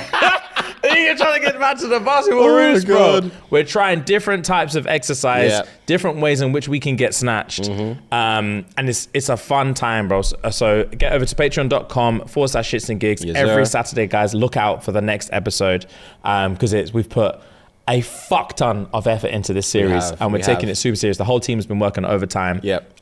Justin especially, who's in the studio today in place of Rem, who's on holiday. Yep. Shark. And every time, bro. But that's what I'm saying. It is every time. It is every time. But yeah. So everyone's been working really, really, really hard. Everyone's been really, really, really excited about it. And it's been a lot of fun so far. So please, guys, get involved. Watch the episodes as they come out every Saturday. Yes, sir. And on top of that, let's actually tell you what you need to do to get involved with the community. You already know what it is. You're used to it by now. Whoop, guys. Whoop diddy scoop. Yeah, get your whoops on, guys. So obviously, if you're involved with us last time, kick those whoops back in. And if not, and you were thinking, damn, I wish I got involved last time. There was 4,000 people that got involved last time. Chilling. Bro, vibes in. Vibing. The chat was popping off every day. Everyone was giving each other tips on how they're struggling. This is a perfect opportunity because we didn't really have any rules last time. We didn't. We were just doing it for the fun. But this one we have rules, so there's going to be a lot of people like, oh, how do I do this? Or how are you guys making sure you get your steps in? How there's going to be a whole community of people that are going to be there, be able to give you tips and tricks to like get you through it. Obviously, just like support when we're struggling. We go in there and be like, bro, I'm not going to lie, I ate some cake. I ate some cake. I'm not going to lie. Wifey got on all fours and said, eat the cream out my body. I couldn't resist. You're gonna see messages and stuff like that. Yeah. It's all for us to be like, it's okay. We'll keep you accountable. Get back on the horse. Don't give up. We'll keep you accountable, man. Let's keep getting paying, guys. Yeah, man. So if you want to be a painting and you want to get involved, guys, go over to join.whoop.com/SNG. Get the juicy discount. You know your daddies took care of you. Always. And let's get involved, guys. Come on. So to join the Snatched community, there's a code on screen right now, but if you're listening on audio, I'll read it out. So it is COMM, COMM, and then it's going to be C3C56E. So that's COMM, COMM, C3C56E, and that's the code to get into the Snatched community, okay? Sir. Your daddies are going to be in there. Ellis is going to be in there. Yes, sir. Everyone's going to be in there. Rem's going to be in there. Guys, we're going to be in there having a great time. And there's also in there a little leaderboard. There's a little leaderboard. Come on now, Just if to you're see how buying everyone's that, getting on, yeah. So guys, track your steps on Whoop. Yep. Track your sleep on Whoop. Yep. Track your activity on Whoop. Yep. That's what we're going to be doing, okay? So get on Whoop immediately. We're going to tell you every week. Because it's not a fucking joke. Yeah, we will. And last but not least, guys, as you know, diet is important, rest is important. Yep. But one of the main things that I personally always go on about is supplementation. Supplementation is important, guys. And supplementation can obviously be a hassle. You've heard me on here a million times where I'm like, bro, last 2 weeks I've had my supplementation on point. I feel fantastic. My sleep is better. My inflammation is better. Like my mental clarity is better. I have more energy. I have more focus. I feel better. Like just everything is better. Gut health is better. And supplementation is like the most important thing that we can possibly be doing, okay? So, what we've done for you this time, guys, is we've actually partnered with a tremendous supplementation company. If you've been chilling with the daddies for a few years now, you would have heard me chat about this in the old studio. True. You would have heard me chat about this in the old studio when daddy was on his fucking supplementation bag. True. So the company that we've been working with, guys, is called ShxtsnGigs. So ShxtsnGigs is a supplementation company that takes a lot of the stress away from your everyday supplementation. So everyone's always going to tell you, oh, bro, you need vitamin D, you need fish oil, you need this, you need magnesium, you need this, you need that, you need that. And it's like, bro, no one wants to be taking like a handful of pills every single day. It's jarring, it's stressful. They run out at different times. You're spending all this money trying to get like top up your magnesium, top up your fish oil, then you need to go get your vitamin D, you need to do this, you need to do that, bro. It's a whole headache of stuff, and just remembering to like refill it is long. So what ShxtsnGigs do, guys, for starters, they take all your vitals and put it into one dosage. Nice. All in one capsule, guys. So you can just literally wake up, bang, two capsules, bang, done. You're not taking 10 different capsules. And has all of your essentials, all of your vitals in there, bang, done. Nice. The second thing they do that is incredible is it's a subscription-based company. So all you need to do is sign up. Obviously, your dad just gave you a juicy discount as well. Obviously, you do. We chat to your boys. It's like, oh, come on, bro. Let's do something for our people. Let's do something for the paintings, you, man. Come on, let's scratch my back. Scratch your back, bro. And then the owner of ShxtsnGigs is a really, really cool guy. He was like, yeah, I got you, G. We dapped. And then, juicy discount for you guys. So what you need to do, guys, is ShxtsnGigs.com/snatched. Go over there now, and there's going to be a tremendous discount. And it's like I said, guys, it's a subscription-based company. So once you've signed up once, every month, boom, it's just going to arrive at your door. You don't need to worry about, oh, fuck's sake, now I need to go and fill up this, fill up that. This has run out, but this hasn't run out. Bro, 2 capsules, boom, done, refill every month. Don't need to worry about it. Just carry on getting peng. Nice. And that's it. That's snatched. That is snatched. Yeah, man. So, guys, best of luck. Good luck. Yeah. Good luck. Good luck, guys. We're all gonna get paid. I'm so gassed. And at the end of it, everyone's gonna be like, "Wow, we did it! We did it! We actually did it! Skin's glowing. Yeah. Waist is it's crazy. Yeah. And everyone's feeling positive and just sexy, bro. Yeah, man. So, guys, For the next 60 days, guys, we're not babies anymore. We're paintings. We're paintings. We're paintings. We're snatch little paintings. So guys, enjoy. Excited for the weekly updates. Excited to see everyone over at Whoop. Excited for the challenges, and let's enjoy ourselves. Cool. Back to regular programming. Yeah, regular, yeah. Yeah. Back to regular programming. I actually have a. Actually, no. You said you have a question for the team. I do have a question for the team. So I've been watching. I watched 2 documentaries back to back at some point last week. I watched American Hunter, Osama bin Laden, and I watched American Hunter, the Boston Marathon bomber. Okay. So I've seen the movie about the bomber with Mark Wahlberg. Is it Mark Wahlberg? Yeah, Patriots Day is a movie. Okay, but fair. the documentary is called American Hunter, Marathon March Bomber or something like that. The Boston Marathon bombing. Yeah. All right, cool. So I watched those back to back. People have seen and heard a lot of documentaries or information about the Osama bin Laden one many a times. It happened a long time ago. But I watched it again from a different perspective, and because it's a series, I love documentaries, period. Anyway, the question I do have for you guys is, for one, the American manhunt for Osama bin Laden was a SEAL Team 6 team that went in to try and kill Osama to then bring him back to the United States, blah, blah, blah. Whereas the American bomber, obviously he was using bombs, so they had to get a bomb squad in to make sure that every place they were going into was safe, long story short. So my question to you guys is, if you had to choose, you have no choice, which team would you rather be a part of? A SEAL Team 6 team, the front line, or be part of a bomb squad? Because both come with different types of pros and cons. Yeah, they do. Off the top of the dome, I'm gonna say bomb squad. Okay.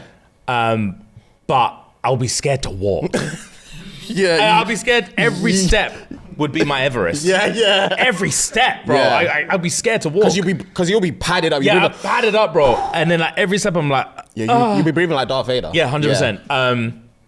But at least I'm not thinking about every corner I turn. It's yeah.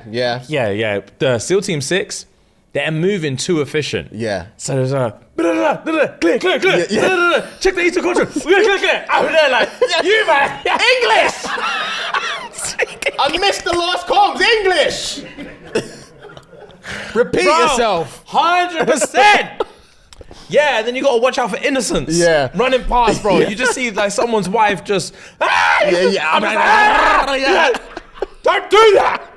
Don't do that! This is real life. Yeah. Fuck, I'm so stressed.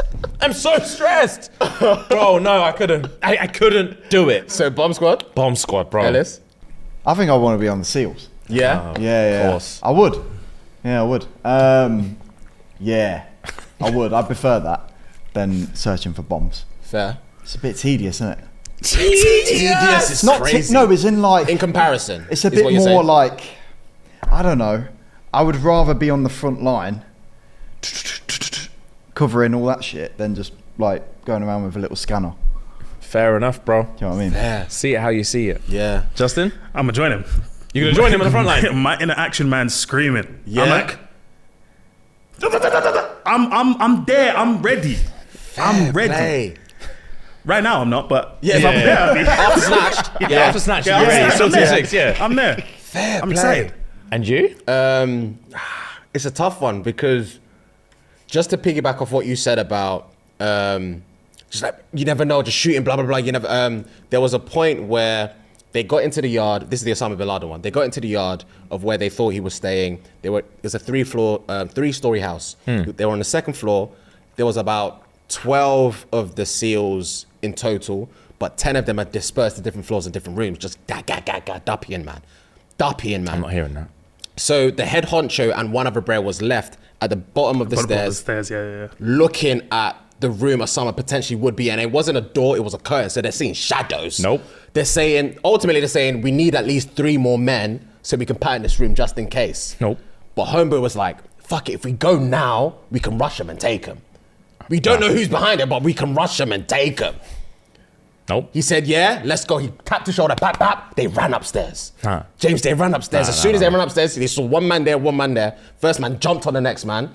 And then the main guy that they interviewed was the guy that actually shot and killed Osama bin Laden. He turned to him. He said he saw his feet first. He looked up. He said, right, you're taller than I thought.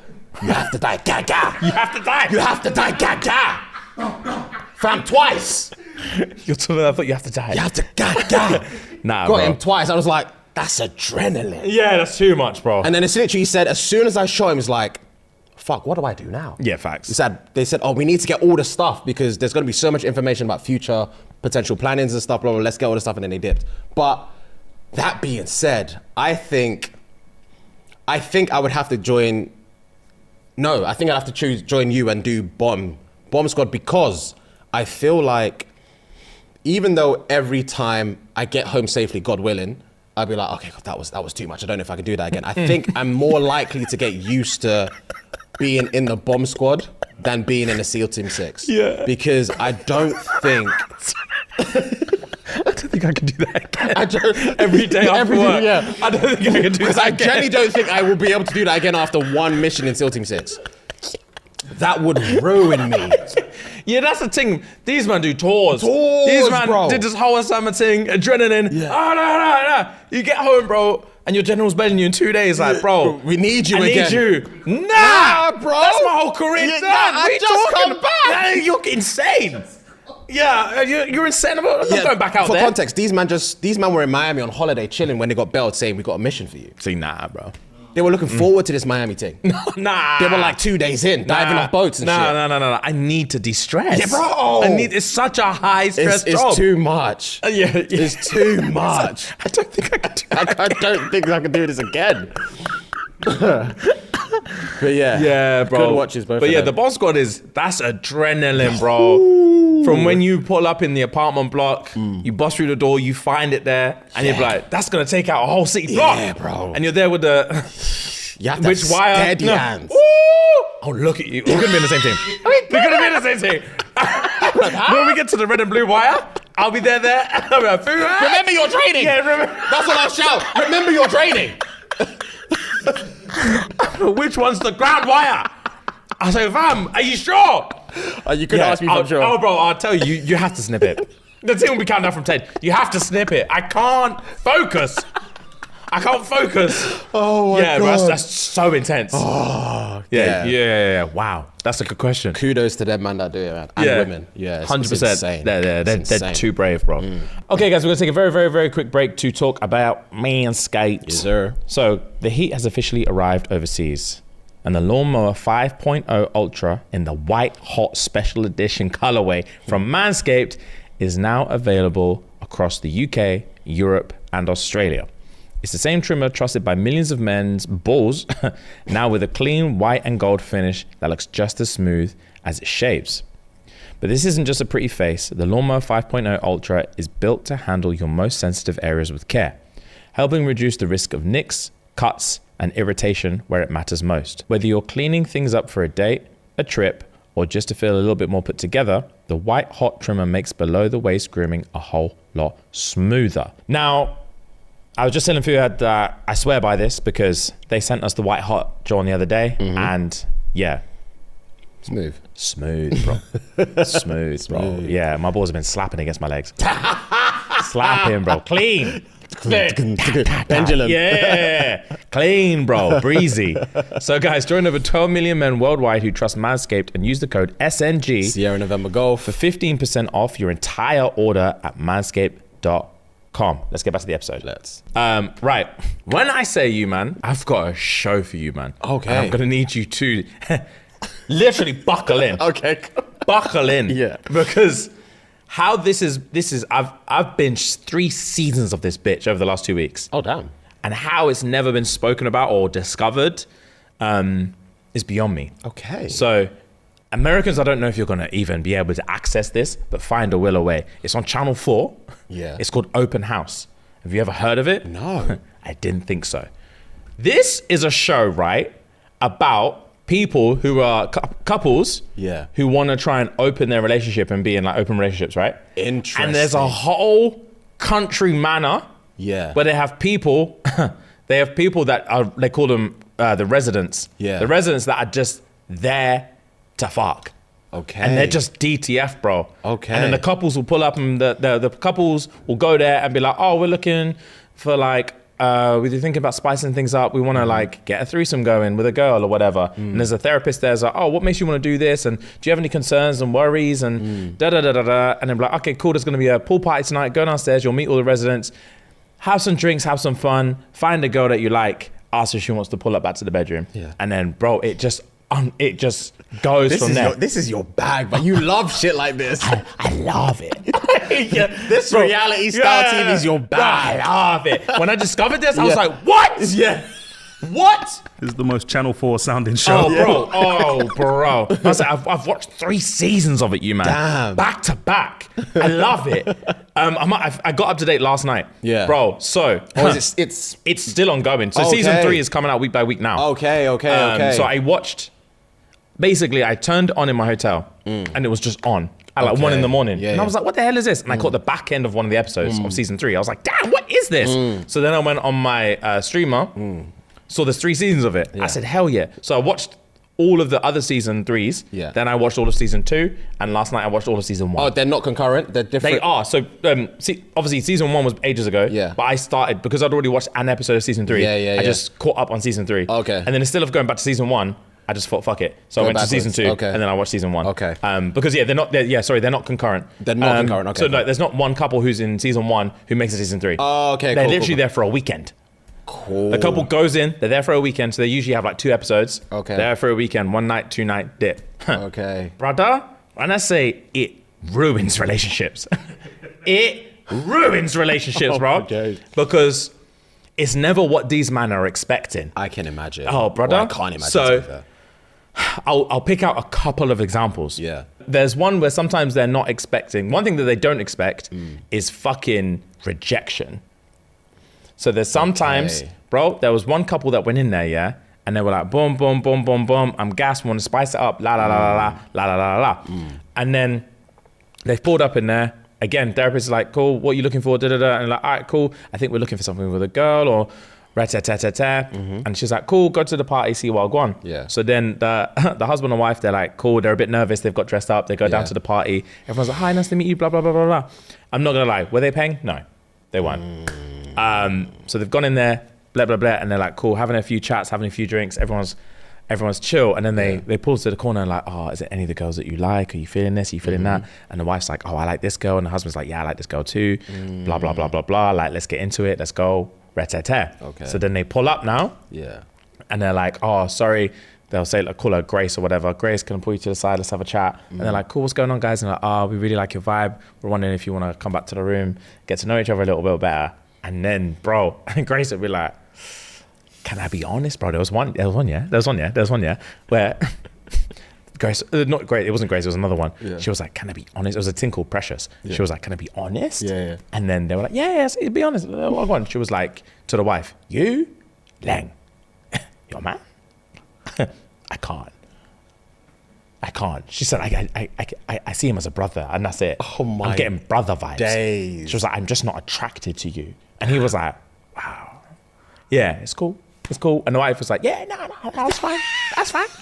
We'll get someone else. Yeah. And then they're like, yeah, we'll get someone else. And they go back, pull up to another thing. Cool. You want to have a chat? Yeah. They're like, yeah, well, go on. We'll just think we like your vibe. Do you want to come back to the room? And she's like, I'd rather not. Yeah, I'm not feeling it. I'm really not feeling it. And they're like, they pulled back and they did the camera thing. And they said, wow. What? And the wife was like, I didn't expect the level of rejection. Damn. I was expecting to just come up here and start clarting things. Yeah. I didn't think they would ever say no.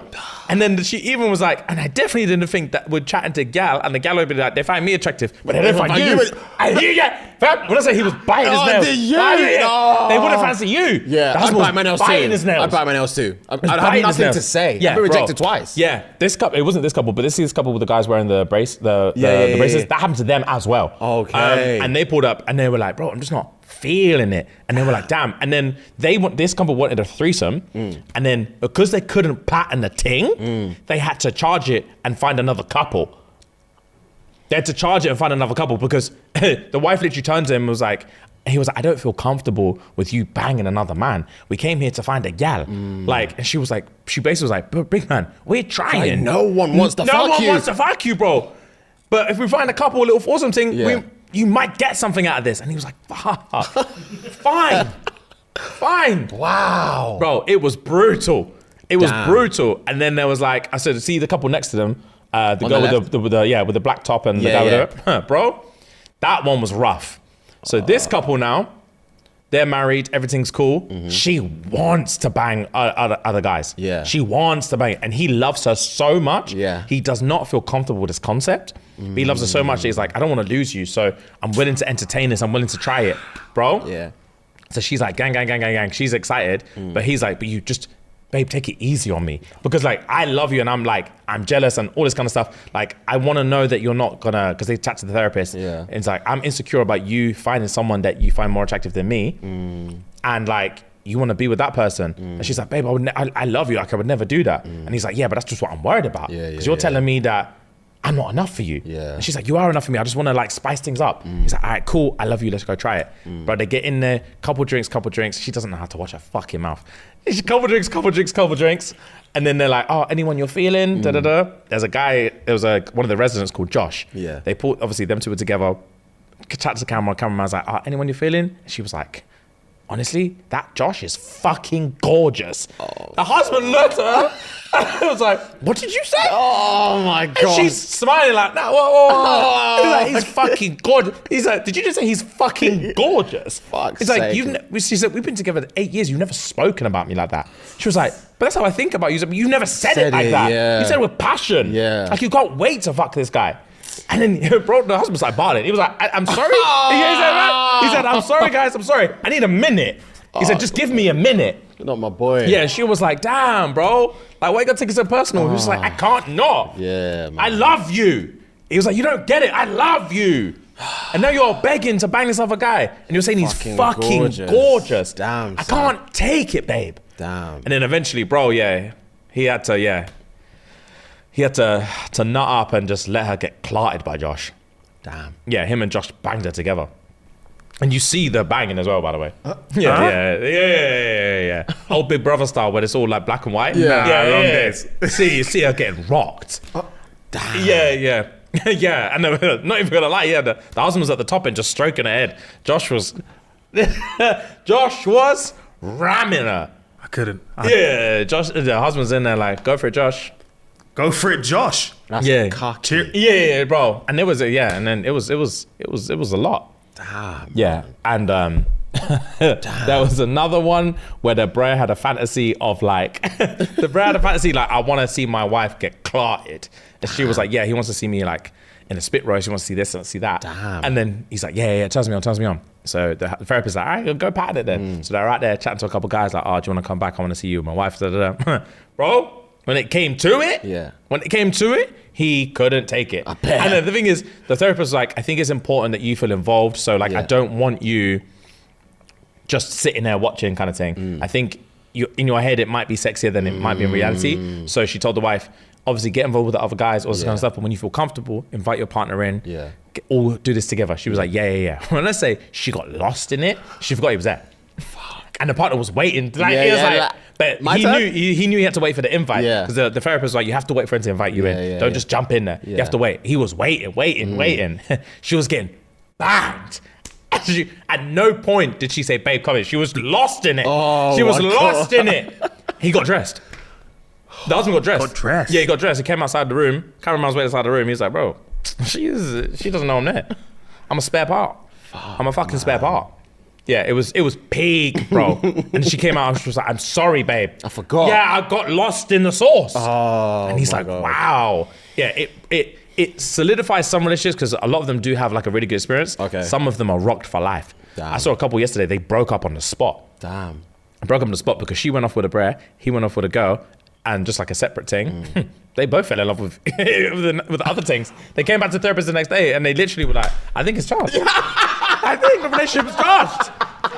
The girl was like, I've not had a connection with this brer last night. I've never felt like that in my life. She said that in front of her man. I've never felt like that in my life. Wow. And the boyfriend was like, well, let's call it a fucking day then. Let's call it a day then. Facts. And she was like, we might have to. Yeah. And then it always does like, oh, since they left the house is what they've been up to. Yeah, bro, they called it a day. Yeah, they were like, bro, I've never felt like I felt last night. We have to charge this whole relationship. Yeah. And they're like, it is what it is. The last one I want to talk about, funniest thing I've seen. Okay. And I'm livid because it was the first episode I saw. Okay. And it was they gave me peak. Yeah, they gave me peak, and then nothing has lived up to the level of the first episode I saw. Okay. Bro, there's one couple, yeah. So they pulled up in there, and they obviously want to spice it up. They want to have like threesomes and introduce some stuff and just have an open relationship. They want to try it. So therapist is like, cool. Says to the girl, how you feeling? The girl's like, I'm not gonna lie, the idea of him being with other women makes me feel sick. That I'm very protective of him. I'm very jealous. Like, I don't want to see him with other girls. I don't want to think about him with other girls, but I understand this is what he wants. I'm willing to entertain it. Rare-tear. So therapist's like, all right, take it easy. I think it's best if you take because she was like, ultimately it's all in your mind. So you need to face that head on. You need to face that head on. I think you guys shouldn't do a threesome thing today. You should go separately. He should go have a social with some girls, get to know them, have a good time. And you should go out with some guys tonight and have a good time. So they have in the manner they're having separate parties. Okay. He's been invited to spend some time with some girls. She's been invited to spend some time with some guys. So it follows both of them. Okay. She's downstairs and she's like apprehensive and all this kind of stuff. She chats to a couple guys. She's having a good time, has a couple drinks. And one of the guys is like, do you want to take this back upstairs? She's like, I'm not gonna lie to you. It's baby steps. It's our first night here. I'm not feeling it. I think like I should go back to bed myself, wait for my husband. Like, we don't want to it's a lot. What you're asking me is a lot. I don't want to dive head first. Let's take it easy. I'm not comfortable. I'm gonna go upstairs, spend the night with my husband. Guy was like, cool, obviously, fine. Makes baby sense. steps. Yeah. Cool. Husband. He's on the other side of the thing. And they have a tent. It's basically like a fuck tent. Yeah. But sometimes they bang in there, sometimes they don't. It's just like a more comfortable, there's a bed in there. It's like warm and cozy and bare blankets and shit. Yeah. So he's like, oh, cool. He's chilling with these girls, a few drinks, ha. Yeah. Goes in the tent. He's like, I'm gonna go in the tent. Does anyone want to come in? 6 Johns go in there. So he's like, all right, cool. Chilling, laughing. Next thing you know, he's rocking 4 of them. Yeah. He's rocking 4 of them. They're stacked. He's banging them. They're stacked, bro. He's clotting 4 of these joints. But lawn chairs, bro. He's going crazy. He's choking this one's lips and this one stinks and this one banging this one. They're all moaning in the tent. And it cuts to the wife in bed, like eyes open, waiting for him. Baby steps, bro. So he comes out of the thing. And that imagery. Yeah, bro. They're all on top of each other. It's crazy. So he comes out. Asked the cameraman, like, how was that? He was like, bro, that was unreal, bro. Like, did you see me in there? I was in there rocking, bro. Like, this place is heaven. I can't believe what you man have done for me. Like, what you done for me? I can't believe it. I'll never forget this. Bro, when I say he bops to his room with confidence, kicks down the door like, oh, yeah, babe. So she's like, babe, like, obviously, how was your night? He was like, don't worry about my night. How was your night? Like, tell me, what did you do? She was like, oh, it was okay. Like, I went for a couple drinks. Like, they wanted to pressure it, but obviously I told them, like, we're taking this slow. And he's like, oh, yeah. We're taking it slow. We don't want to jump in the deep end. Yeah. Like, easy, breezy. So I just came here. I wanted to wait for you, but I'm glad you're home. Like, how was your night? And he was like, oh, it was cool. Like, nothing crazy. She was like, oh, did you get up to anything? Did you, like, she was like, God, I'm stressed to ask, did you have sex with anyone? And he was like, yeah, I did. And she was like, oh my God, okay, like, how was it? Like, what happened? And he was like, it was 4 of them. At least he was honest. Bro, he had no choice. There was 4 of them. Yeah, it was 4. She said, what? When I said she sat up, she said, what? I'd rip the pillow. Yeah. She said, what do you mean? It was like, yeah, big man saying, like, I just asked, does anyone want to come in the tent? He said 6 of them Jones came in, 2 of them left because they were tired, bro. And it was 4 of them. She was like, you fucked 4 women, bro. You fucked 4 women. We're supposed to be experimenting, seeing how things go. I told you I wasn't comfortable. Yeah. And you just went in on the first night and found 4 things. And he was like, nah, babe, like, I don't know, like, I'm sorry, like, I thought we was on a vibe, like, I don't know. And she was like, I feel fucking humiliated. No, she was screaming and crying. I feel fucking humiliated. He was like, babe, nah, man. Like, I'm sorry, innit? And he's like, how could you do that? She was like, at no point did you think this is too much? Yeah. This is too much. She's like, nah, babe, I'm sorry. 4 things stacked, bro. He was doing them. What I say? He was sweating in there. He was sweating in that tent. Fuck. He was crying them. I couldn't believe it, bro. That's the funniest thing. Yeah, bro, it was too funny. That's the first episode That's the first episode I saw. I couldn't believe what I'd I be saw. locked in too. Yeah, that's why I binged every episode. Yeah. I couldn't believe it. I couldn't believe it, bro. Damn. It was so funny, you man. Damn. I couldn't believe it. He didn't give a fuck. He knew what he wanted and he took it. Yeah, fair play. He wasn't willing to risk this opportunity. Stacked is crazy. Stacked them, bro. Yeah. That visual. Yeah, bro, when I say the visual was nuts, bro. When I say you can just hear clapping and it focuses on his face, he's looking up. Yeah, bro. He was drenched in sweat. Bro, You know he was chugging water around. yeah, bro, literally. 3 liters. Yeah, bro, 3 liters, He was man. chugging it, bro. Oh my God. He couldn't believe what was going on. That is hilarious. His wife was rocked, you man. Oh, that's hilarious. Bro, open house, bro. It rocks people. And then their one is, their thing was jokes. So they finished their thing, and obviously it's like, oh, since leaving the retreat, how they getting on? His one said, since leaving the retreat, the wife is pregnant, so she's put a pause on the whole open thing. And I was like, yeah, she cut that shit immediately. Fair play. Immediately. Fair play. Brother, funny. Damn. It sounds Open house is jokes, bro. It sounds it. That's Jokes. insane. Yeah, these men don't know what they're signing up for. I couldn't be the first guy. Stroking man's head. Yeah, stroking, bro. But Josh was giving it. I'd walk out. Yeah, bro. Immediately. Yeah, it was nuts. Yeah, that's insane. It was completely nuts. But anyway, Hilarious good show. recommendation. Good show, bro. I have a thread. So, this thing, when did you realize you were dating an idiot? Fuck. When did you realize you were dating an idiot? First one, she used to preheat the microwave. Wow. Yeah, what? bro. Donut. You're a fucking donut. Oh my God. Yeah. This one, some of it is not even idiocy, it's just rude. So when did you realize you were dating an idiot?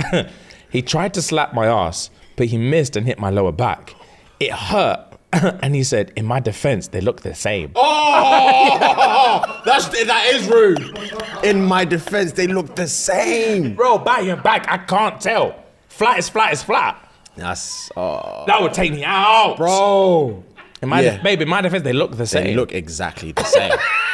Your back's long. Fuck, man. It's long. Fuck, that's embarrassing. Bro. That's that- embarrassing. Yeah, that's a piss take. That's embarrassing. You can't go to smack Batty and hit back. Nah, bro. Nah, man. She said, "But what the fuck?" She's like, "Mate, it looks the same. I can't tell, man. That's a flat ass, you Yeah, man. that's the flattest ass. Wow. Damn, right. Next. He thought the clitoris was an inside joke between women on Twitter. Yikes. Educate yourself, man. Yeah, 100%. That's not real. Inside joke. Yeah, I thought it was a joke thing that you man just say on Twitter. Like sprinkle, sprinkle. Right. When did you realize you were dating an idiot? She thought my mum's overweight cat was hilarious. My mum said, he's not overweight, he's just big boned. My girlfriend said, I guess you think you're big boned too. Oh, my days. Yeah. Yeah. Exit. Damn. Yeah, you're gonna have to leave. Yeah, facts. I need you to leave. Facts. To my mum. I guess you think you're big bone too. Yikes, bro. That's bravado. And it's one of them ones where the rebuttal just slipped out. Oh, quick. It slipped Yeah, out. yeah, You're yeah. like, fuck! Yeah, What have I said? What have I said? The mum said, pardon? What? I'll just leave. The mum will look at you immediately. I'll just leave. Yeah, bro. I'm just out. gonna leave. I guess you think you're big bone too. Okay. Right. When did you realize you were dating an idiot? After his 4th business opportunity turned out to be yet another pyramid scheme. Oh, that is an idiot. That is an idiot. My partner's not getting swindled into 4 separate pyramid schemes. Oh, it's like, babe, come. Come. There's money on the table. There's money on the table, bro. He met me in Sainsbury's and said, Yeah. you know, if you give me this, I can turn it to this. And then, bro, Run me £500. I start off vice president of Sheffield. Everyone below me, I get part of their income. Give me 4 months, babe. 4 months, babe. Bro. Raking it in. Raking it in, bro. It's easy, man. I'm just switching internet providers. It's light. Right. He used to wipe with kitchen paper. As he said, toilet paper doesn't scrub hard enough.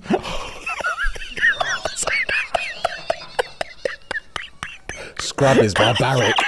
Scrub is barbaric. You said you need to, my body needs exfoliation to get this cake off. He's hairy and uses 1-ply.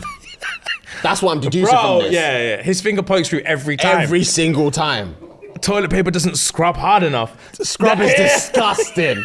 Scrub is disgusting. Yeah. Kitchen towel's rough, you know. Rough. Bro, it's also salt every day. Oh my days. Bro, his diet is absolutely mad. It's disgusting. Switch out. Right. I asked my boyfriend to grab some lube. Yeah. Once he was in, I couldn't help but comment on the strong smell. It was his shampoo. He said, I thought lube just meant anything slippery. Fuck. Yeah. That's gonna murk her inside. Bro, Thrush is gonna be her best friend. That's gonna murk her insides. And he doesn't even know it. is crazy. And he doesn't even know it. Wow, shampoo. I just saw anything slippy. Yeah, I just needed something. He went in the bathroom and just like anything. Yeah, he felt a consistency. Said, yeah. Nah, bro. Anything slippy. Fuck, he must have been horny. Yeah, Horny. rock solid, bro. Anything. Give me anything. That's insane. Wow, that's nuts, bro. That's nuts.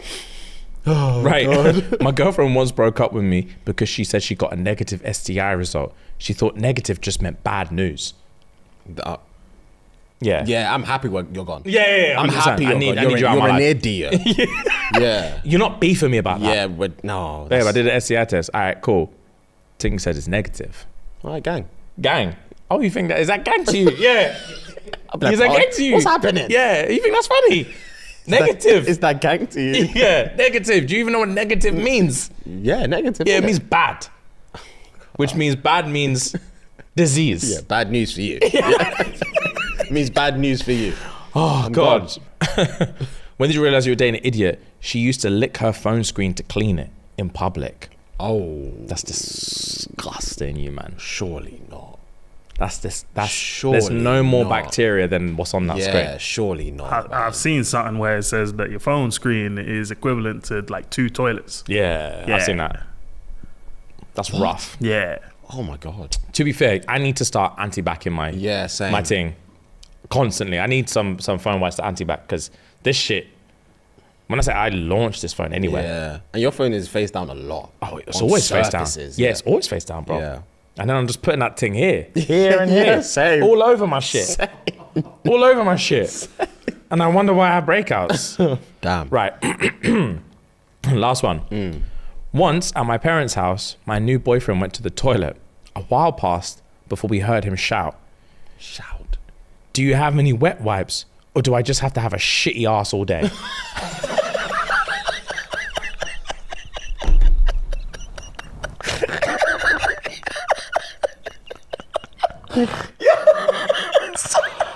Wow. No, I'd be so embarrassed as the partner. bro, you're chilling in the kitchen and like, she's been on a while, bro. And like, yo, and like, yeah? You man got wet wipes? Have I just got shit bag all day? What's going on? My parents should look at me. Like, who have you brought into my yard? Yo, what the fuck did he just say? My ass is caked. Wet wipes or no, what are they? Oh my God. Fuck, Yeah. that's disgusting. Yeah, bro. That's disgusting. Where the wet wipes, bro? He's too comfortable. Way too good. This is, bro, at her parents' house. He's too comfortable, man. I said, wet wipes or am I just shitty bag Mate, all all day?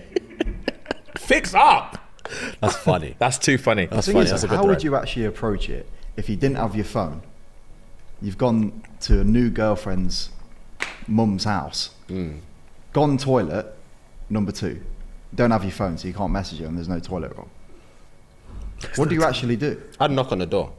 From inside the toilet, I'd knock on the door. I the bathroom need door. toilet roll. Yeah, I'd knock on the bathroom door and wait till someone replies. because she's gonna notice I've been gone for a minute, so she's gonna like bop past me like, have you heard? Yeah, as if I hear it quick. Yeah. I'll do that until I need to, or obviously there's no toilet rolls. I don't know. I'm washing my entire arsehole. Yeah, that's what I was gonna say. I'm getting naked. If there's a bathroom, I'm washing my whole yeah, arse. I'm washing my bag. Yeah, 100%, yeah, bro. Yeah. I'm praying there's a towel there somewhere. I'm praying for a towel, yeah. And then I know I'm gonna get downstairs and they're gonna be like, did I hear the shower? No!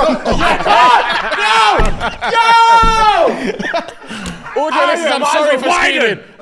I'm sorry for screaming, audio listeners, but I couldn't be asked that question. So not Did I just hear the shower? Did I hear the shower?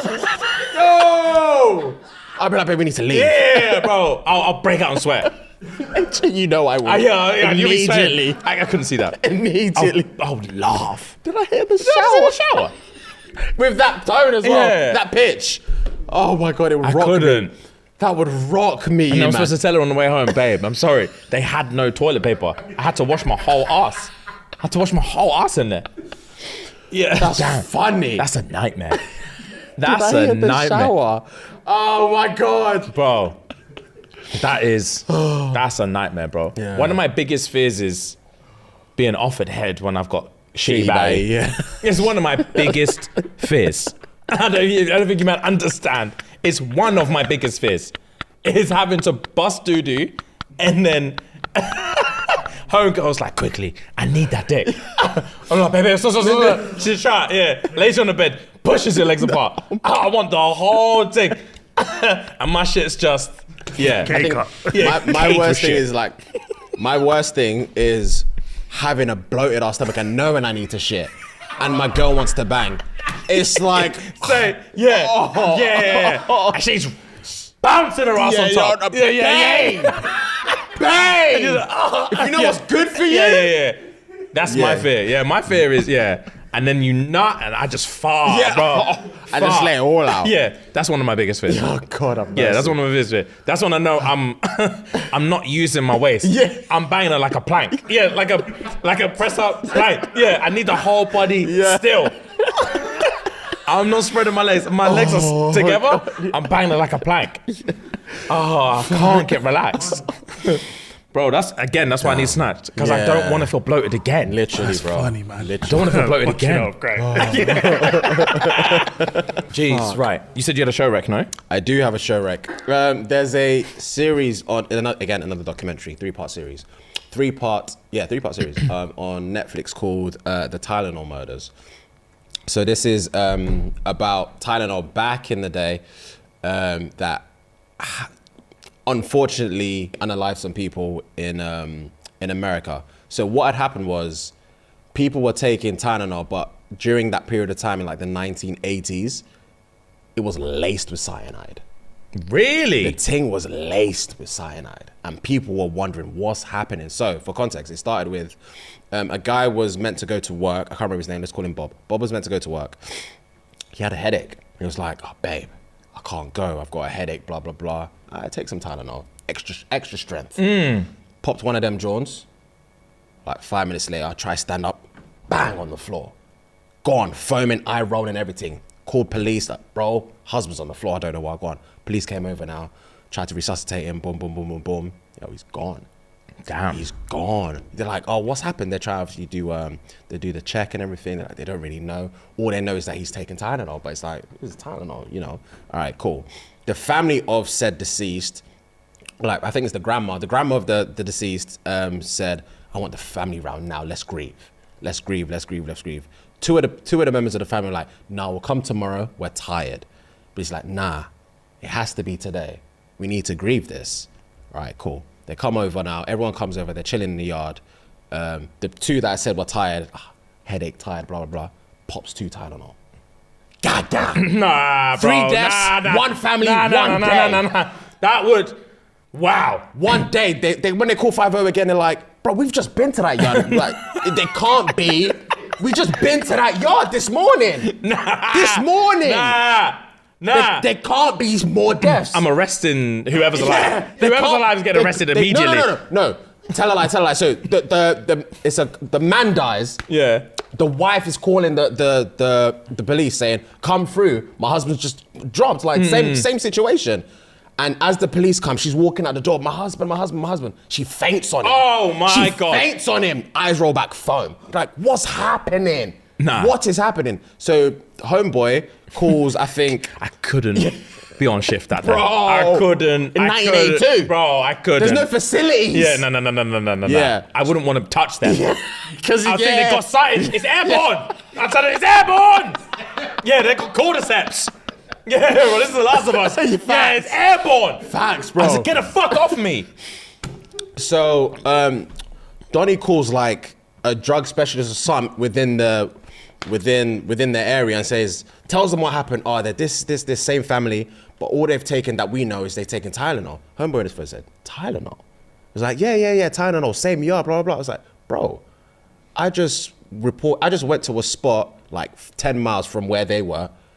Little girl, 12 years old, she didn't want to go to school, had a headache. She died as well. Same exact thing, Tylenol. No way, bro. Case bust open. Yeah. Case bust open.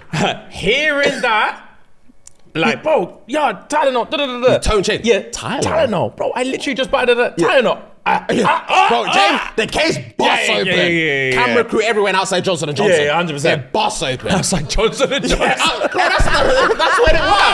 Outside Johnson & Johnson. The case bust open. Like, what's happening? So one of the drug specialists was like digging into the thing and was like, what's actually killing these men? Because they're testing it and stuff. It's like, oh, there's traces of cyanide. Like, how are these men putting cyanide in the thing?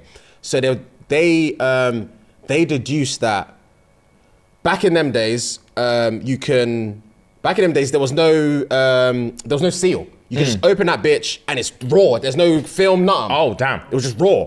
So they noticed that people were someone was twisting open the actual capsule, emptying out the drug, putting cyanide in and twisting that bitch back. Jesus. And then putting it back in the store, closing it up and leaving it there. No way, bro. No way, Bro, that's what they were doing. That's what someone was doing. Damn. They're hollering out CEO of Johnson & Johnson at the time saying, bro, is there any cyanide where you man prep these things? Like, nah, it can't be us. They said the person or persons responsible will be found. Yeah. Because it's not us. It's not us. I couldn't be falsely accused of that. Bro, it's not. I'm trying to run a business. It's not me. And bearing in mind, at the time until now, Tylenol makes like 50% of their profit. Yeah, I bet. Tylenol is their biggest brand. Tylenol for them is basically like paracetamol, Yeah, right? it's their biggest thing. Ooh-wee. For J&J, if that goes bust, the this thing's out. business is rocky. Yeah, you're not fucking with my baby. The business is rocky. Nah, bro. I'll be when I find out when the police arrest this cyanide nigga, bro, I'm pulling up to his jail cell. It's crazy. I'll grab him for the ball. What the fuck? Well, what are you doing? Yeah, you fucking with my bag, bro. It turns out, bear in mind, it's a cold case, so this has never been solved. Oh, really? Yeah. It literally says cold case. It's a cold case. This has never been solved. So I don't want to spoil it too much because I feel like some of you man might watch it. But how they go down the spiral is they receive a letter. Either the police receive a letter or the head of J&J receives a letter saying, I want you to send me £1 million to this account. No, the police receive a letter. I want £1 million to this account, but the account is registered to the head of a travel agency company. And they're like, why the fuck would that even be the case? They look into this situation now. Apparently, Donnie, the head of this company, let go of Donnie's wife.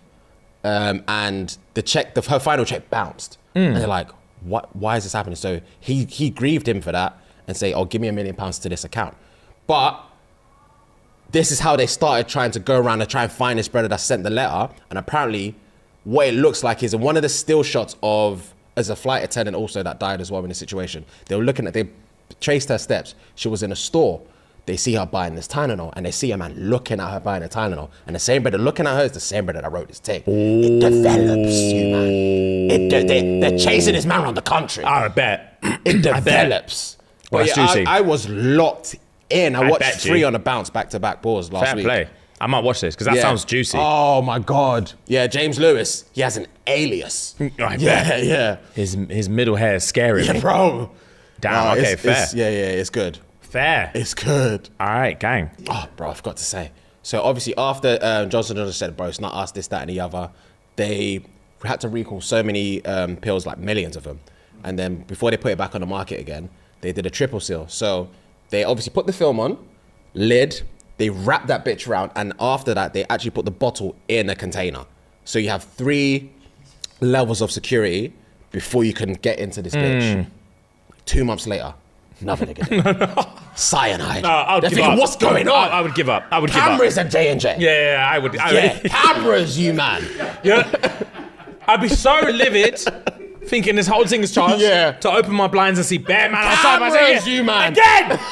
With this? Yeah, that's impossible. Oh yeah, people dropping. Oh, Yeah, it's mad. Son of a bitch, bro. Son of a bitch. I would go in front of the camera, bro. They'd be like, answer yourself. And I point out the bro who's done this. I say, checkmate.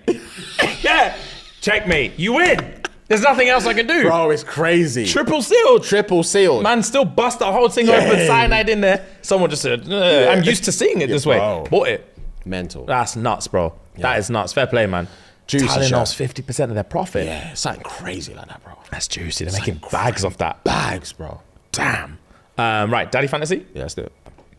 Right, guys, this week's Daddy Fantasy, I'm about to give you serious bombs, all right?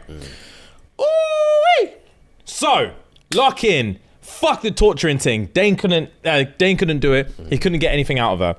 We're moving on because that is such a fucking minor detail about what I'm about to tell you, yeah? Okay. So, anyway, what happens is, one day, they've moved out of there, everything's good, everything's blessed, they've escaped from the dungeon from being tortured.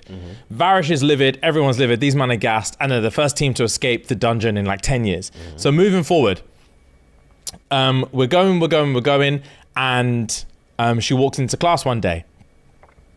And you would have known there's a guy called Nolan who's a mender, who can heal people. Yes. He works at the school. Yes. And Brennan's at one as well. Yes. They're like so rare. Yes. So, anyway, she's been seeing him recently and he's looking murked.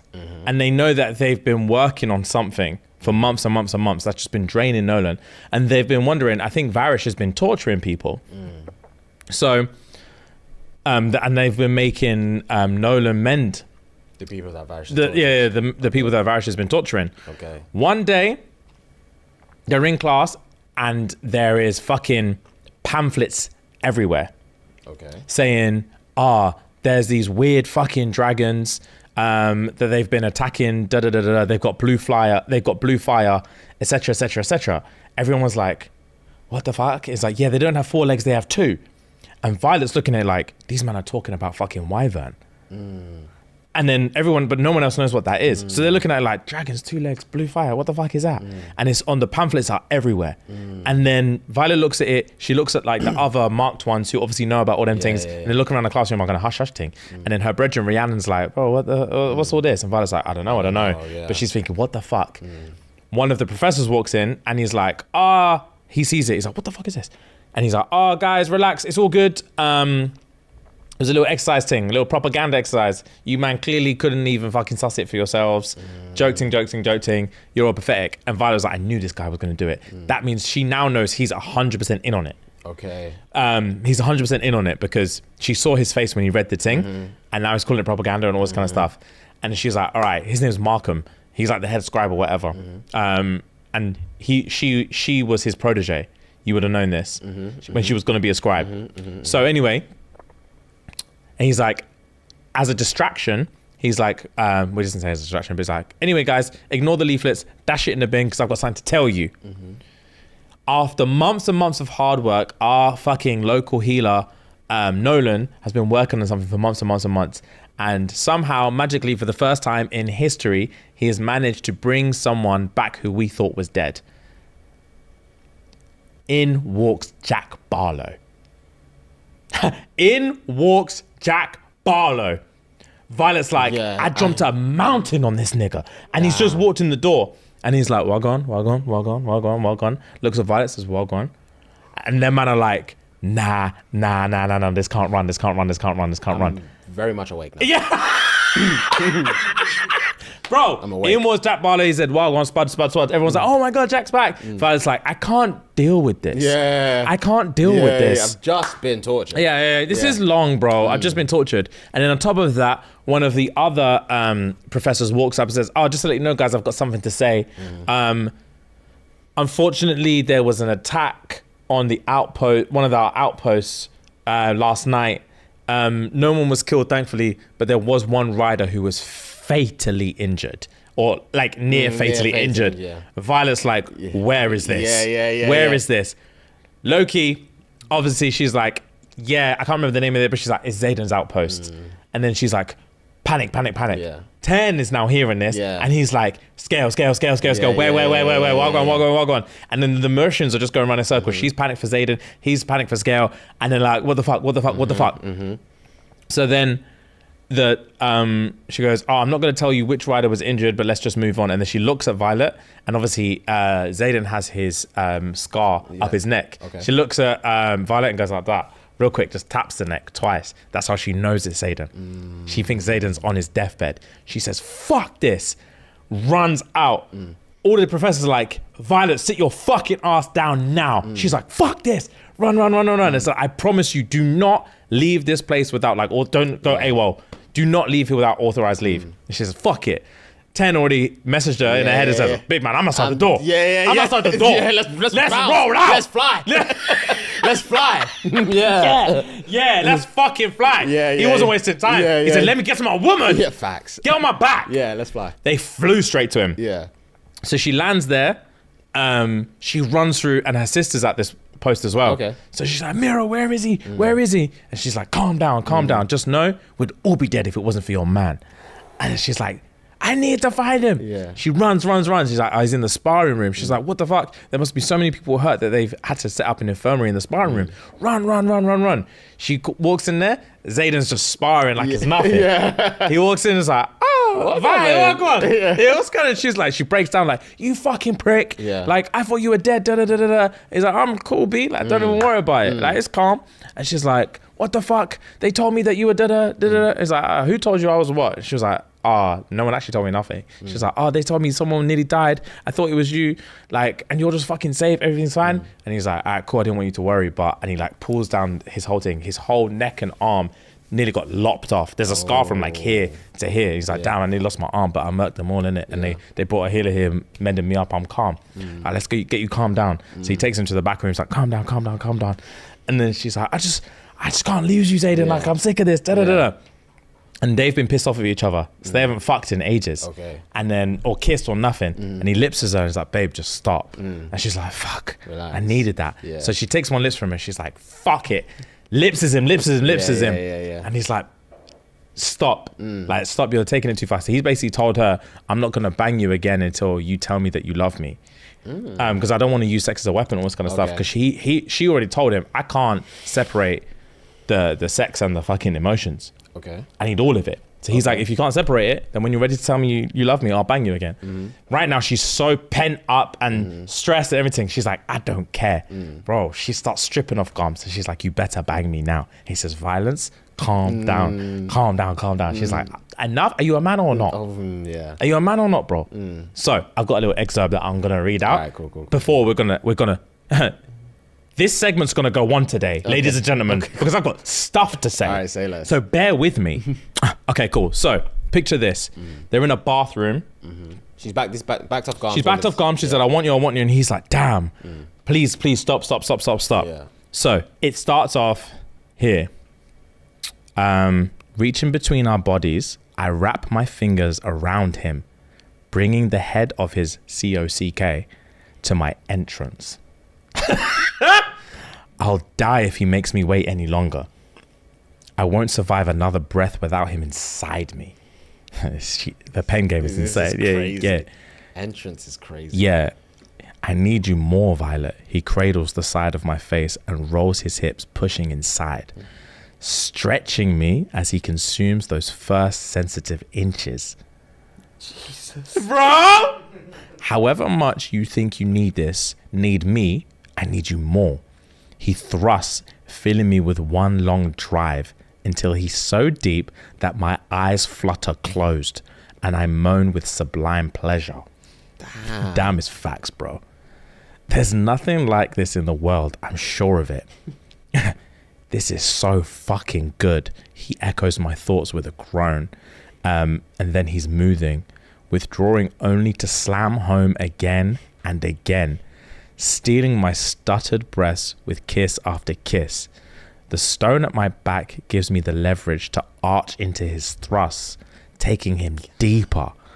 It's too much, too good, and not enough all at the same time.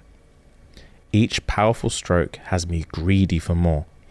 This is where I want to exist, with him above me, moving inside me, his focus totally, completely mine. Harder, deeper, I'm breathing too hard to speak. Don't treat me like I'm breakable. Oh, fuck. Yeah, bro. Wow. Yeah, bro. Wow. Don't treat me like I'm breakable. Do your worst. Do your worst. I can take it. Yeah, bro. So they beat for the first time in months, and they both lost it. They shook the room. Yeah, they shook the room. They literally did, because she was shooting lightning like no one's business, and he was just throwing up shadows. Yeah, cool. Hey, it was buff. Yeah. It was buff. There was one part I was reading it in bed. Yeah. I was reading it. I promise you, I had to put the Kindle down. I said, Yeah. Because your imagination was running. I said, this is getting too much. Yeah. I had to take a beat. So anyway, they're banging. Everything is good. She comes back. She's expecting to get punished for going on leave. She dips. Yep. Long story short, one of the professors rides for her, and she gets away with it. So now, this is where we start to get juicy. So I told you, she's been looking for how to create a ward. I think I told you. So basically, where she lives, they have wards that stop the venin from getting in. So no one can use magic past these wards. Yeah.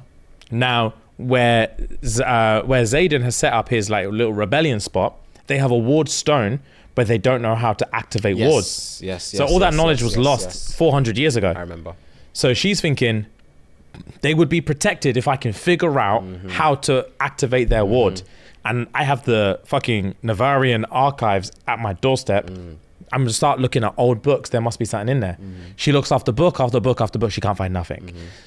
Now, she's had to now tell her brethren's Wagwan, because they've cornered her, because Varish basically pulled her up and was just like cooking her. And one of her brethren saw that how Varish has been moving mad. And she pulls her to the side, her brethren pulls her to the side and said, look, Varish has been moving crazy on you for time now. And I'm not understanding why. He's been searching your bags every time you leave. He's been like searching this, doing that, punishing you for this. And he's been saying these weird bars. You better fucking tell me right now what's going on. Otherwise, I'm not going to hack it. And she has the dagger. She has have I told you about the daggers? What specifically? Okay, so basically, I don't know if you remember, she learned that her mum knew about the whole thing because her mum had a similar dagger. The dagger that kills the venin, her mum has one. And she's always known that since she was a kid, but she didn't know what the dagger was for. So anyway, Rihanna is power. You would know she can teleport shit. So when Varish one day was searching her shit, she had one of the daggers, and she knew if Varish sees this, he's gonna know everything. So when she was getting like strip searched basically by Varish, Rhiannon was helping, so zapped the thing because Violet was looking at Rhiannon, looking at the thing like that. She zapped it. So when she's actually gone, she'd be like, "Oh, what the fuck is this?" So she's like, "All right, guys, sit down."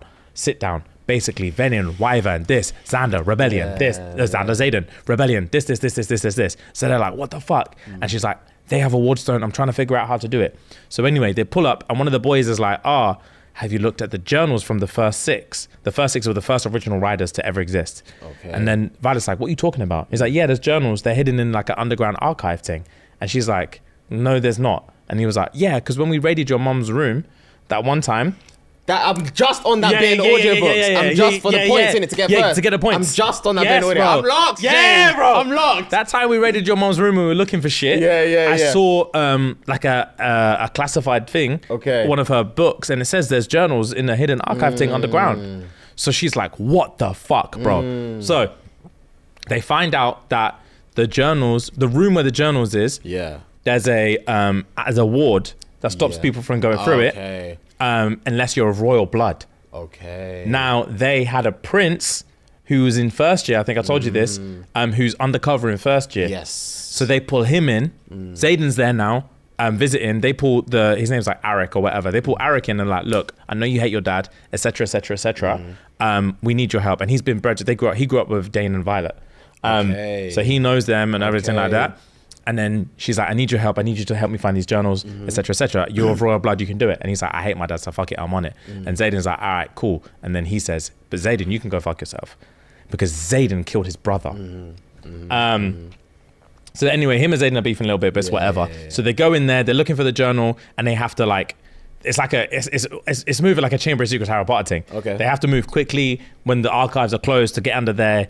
They rush through the thing. He uses his royal blood, etc., etc. They find the journals, long story short, and they dip out of there.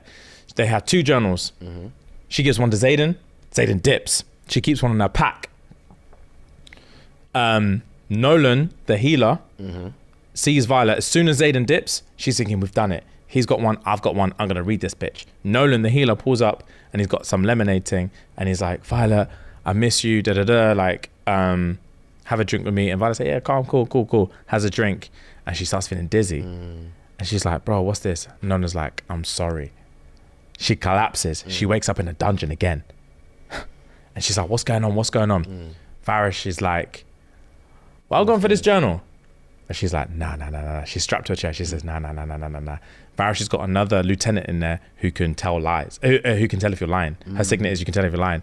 Nolan's like, bro, I'm sorry. She's like, why the fuck did you do this? And he's like, bro, just tell me who you conspirated with to get this journal behind the royal fucking wards. She's like, how could I get it if it was behind the royal wards? Obviously, I couldn't. Then the lie, they call her a truth sayer. The truth sayer's like, yeah, she's telling the truth, to be fair. And then they're like, tell me. And they don't even know that the princess snuck in. So they're thinking, how is it possible? So she's like, it's not possible. And the lady's like, that's fair. It's true. She's not lying. So Varish is like, yeah, all right, cool. Whack. Bang in her face. What going now? Spits out blood. I ain't saying nothing. He's like, yeah, cool. Rolls up his sleeve, says, every man out. Long story short, she wakes up 3 days later. All of her bones are broken. Jesus. And Nolan just keeps coming in every other day to heal her. And then Varish murks her again, breaks her legs, breaks her fingers, breaks this. Tell me. She starts hallucinating. And she starts seeing Liam, who from the dead, just telling her, hold tight. She's murked. And then Varys says, he's just cleaning blood off his hands. And he's like, Violet, do you know what's mad? Do you want to know what my signet is? And she's like, what? He's like, I can see people's weaknesses. Okay. And you're a clever little one. I know that your weaknesses are the people that you love. So I know I'm wasting my time just beating you like this. But the fun thing is I can keep here as long as I want. And come Saturday, your boy Zayden's gonna be wondering where you are. And he's gonna come looking for you. Because I know his weaknesses. He's a little hothead. And he can't control himself. Yeah. So when Saturday rolls around, after I'm done having my way with you, he's gonna pull up and try to save you. And then he's gonna be the fucking one in this chair. And then I'm gonna murk him. And you're gonna have to watch. And both you pussy holes are gonna be mine. And one of you's gonna chat. And she's like, you're gonna die in this fucking dungeon, you piece of shit. He's like, yeah, bang. You're gonna fucking die, you stupid bitch. Fuck it out. And then she says to him, she spits out blood, bro. She's like, does your dragon Solas like hiding? And he's like, what? What did you say to me? He's like, does he like hiding? Like a little bitch. And he's like, what are you on about? He's like, you think Ten's not hunting him down right now, bro? Ten knows what you're doing to me. Yeah. Because basically the lemonade that she drank cuts her off from 10. Okay. It ruins her. She can't use her lightning. She can't use anything. Okay. She can't hit 10. She's like, do you think 10 doesn't know that it would be you that's got me here? Yeah. He's hunting your dragon right now, bro. Yeah. And I can't wait till when he finds him because you're going to drop to your knees dead. Yeah. So you can keep me here as long as you want. You're going to die in this room. Even if you kill me, you're going to die in this room. Fair. And he's like, yeah? Because you know it's true. He knows it's true. Yeah. He knows it's true. He's like, yeah, all right, cool. Whack. Another day goes past. Come true, it's Thursday now. And they're like, all right, cool. Since you're not fucking talking, I've got another surprise for you. Dane walks in. And before Varish lets Dane see her, he's like, just so you know, we've had a breach. Someone's broken into the secret royal archives and stolen 2 journals, all about wards. And instead of him saying she's trying to create a ward, which he knows because he asked her, you're clearly trying to create a ward, where is it?